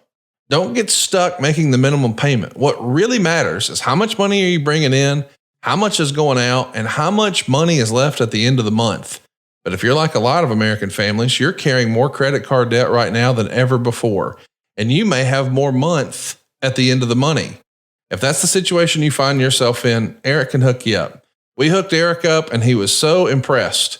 He went to the tall task and answered the call to take the licensing, to take the classes, to take the tests. And he's been doing it for 3 years. So we've kept it a secret, but this is his coming out party. Eric is licensed. I'm ready to help you save some cash right now at SaveWithEric.com. Don't feel stuck. Eric can get you the cash you need to turn your house into your dream home. I bet back when you first bought your house, you had a whole list of things you would mention to people as they came to take the penny tour and see your new house for the first time. You'd point to the kitchen and you say, well, now some days we're going to upgrade the backsplashes and get some new countertops in here. Some days we're going to get some stainless appliances in here. Maybe you take them into the bathroom and say, well, now someday we're going to put a rain head shower in here and I'd really like to have a heated floor. Or maybe you open up the back door and you point to the backyard and you say, and someday we've got a yard that's perfect for a pool. You can make someday today, increase the value of your property and get a lower monthly payment, get rid of all your credit card debt, and get the peace of mind of knowing that you're in your forever home because you finally checked all the boxes. This is finally the perfect house. Maybe it wasn't when you bought it, but Eric Bischoff, that's right, the Hall of Famer, can make it a reality. He knows all the tricks now. He knows all the ins and outs. And if there's a circumstance where maybe you have some credit challenges, Eric has told it honestly here on the show. Last week, he talked about filing bankruptcy. Maybe you've had some bankruptcy issues. Maybe you've had some late payment issues. Maybe you've had some stresses in your life. Eric's been there. He's done that. And he found a solution and he's ready to share it with you. We don't say no. We say not yet, but here's how.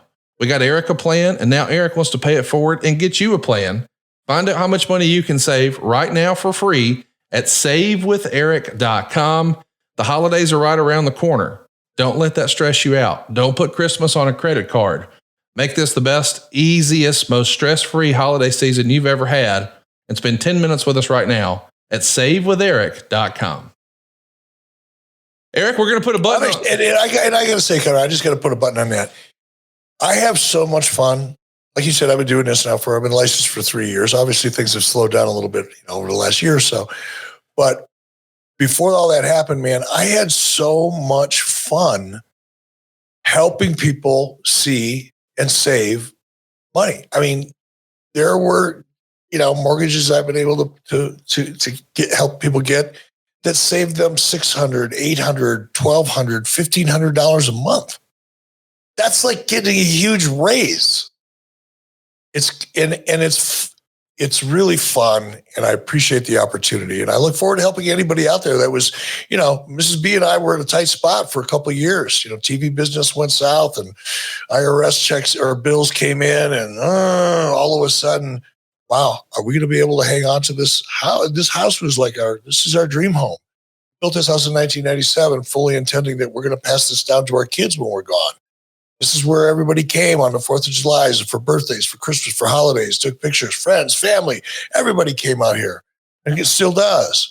And we were faced with a situation where it's like, man, I don't know if we're going to be able to hold on to this. It was the most important thing to us. And it got to the point where we just weren't sure. And timing is everything, brother. I've said that a million times, and it's always true. But I got to start working with you and talk to you about our situation. And I'm a smart guy. I've been in business. I understand mortgages, as a consumer. But as a consumer, you don't understand as much as you think you do. And wow, you showed me some things that really helped me make some really good choices and decisions.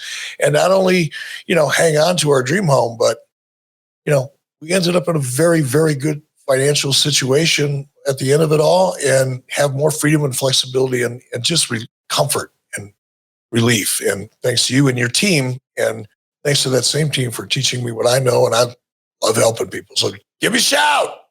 Check it out, savewitheric.com. You'll be glad you did. And by the way, if you want to check the reviews, go right now to conradreviews.com. You'll see we've got over 1,200 reviews. Our average rating is 4.72 stars. We're routinely getting 5-star reviews. We just got one yesterday, actually 2 yesterday.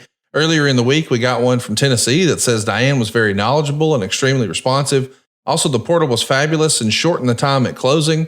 We got another one from Texas. The team was so responsive and knowledgeable. They took time to understand my personal situation and come up with solutions that work for me. Such a great experience. And I want to be clear, this is not for people who just have bad credit. We've got the best rates in the game. If you've got an offer from your personal banker or your mortgage company, send us the offer. We will beat it. We've got the most competitive products and pricing in the entire industry, but we also know how to treat people like more than just a doggone loan number. Down at most of the banks or credit unions, man, if you don't have a 720 credit score, they put you in old file 13. That's the round folder that sits under their desk known as a wastebasket. We don't do that. You're not a loan number. You're more than that. We want to be your mortgage advisor for life, and you're going to develop a relationship with Eric. So if you've got a question about credit or interest rates or credit cards or any of that stuff, Eric's going to be your mortgage guy for life. Go right now to savewitheric.com. You'll be glad you did. Eric, we got a few questions, then we'll put a button on this one. Denovius Mac wants to know, why do you think the WWE's 205 Live initiative to showcase the Cruiserweight division wasn't as successful as the Cruiserweight division in WCW? Oh, that's a really good question, Denovius. I don't have the answer to it. I remember the 205 Live. I remember watching it and being interested in it because of the way I feel about the Cruiserweights and that style of wrestling. But I don't think I watched it enough to know what they really put into it in terms of commitment and execution, or making it feel special beyond just, wow, watch these guys wrestle. They're smaller and they're faster. Might not have had the heart it needed to feel special. And perhaps that's the answer, but honestly, I didn't watch enough of it to give it an analysis. We got another question here from Eric Jones. Was there ever any talent that demanded to not follow the Cruiserweights? You mentioned a minute ago that it would be, hey man, go follow that. Was there anybody who said, nope, don't put me on after that? No, that never happened. Now, I can imagine some people were thinking about saying something like that, but nobody ever did. Not to me. Now, maybe to Kevin Sullivan, Maybe to one of the agents, but not to me. Well, here's what people are saying. Isaac Riston is here with us live, and he says, 5 stars from me. First Family did a great job when I purchased a home in 2020. How about that? Even got some folks who were not only adfreeshows.com family members, but also got hooked up and are saving some money. We'd love to help you too. Check it out right now. Save with Eric. And by the way, and Isaac is a Grammy award-winning musician. There he is. There you go. Not some Tom, Dick, and Harry. Eric, we had a great time talking about the cruiserweight division, just creating the cruiserweight division. This was an excellent use of our time. I greatly appreciated this episode of 83 Weeks. We gave the AEW talk a little bit of a break this week, talked about some nostalgia. It felt familiar. It felt comfortable. It felt like 83 Weeks. But this weekend is a big AEW pay-per-view. It's Wrestle Dream.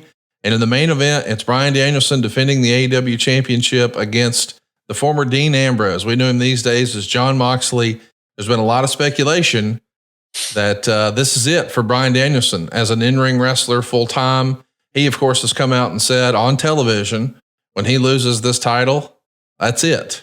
And a lot of people think that's it. Moxley's walking out with some gold this weekend.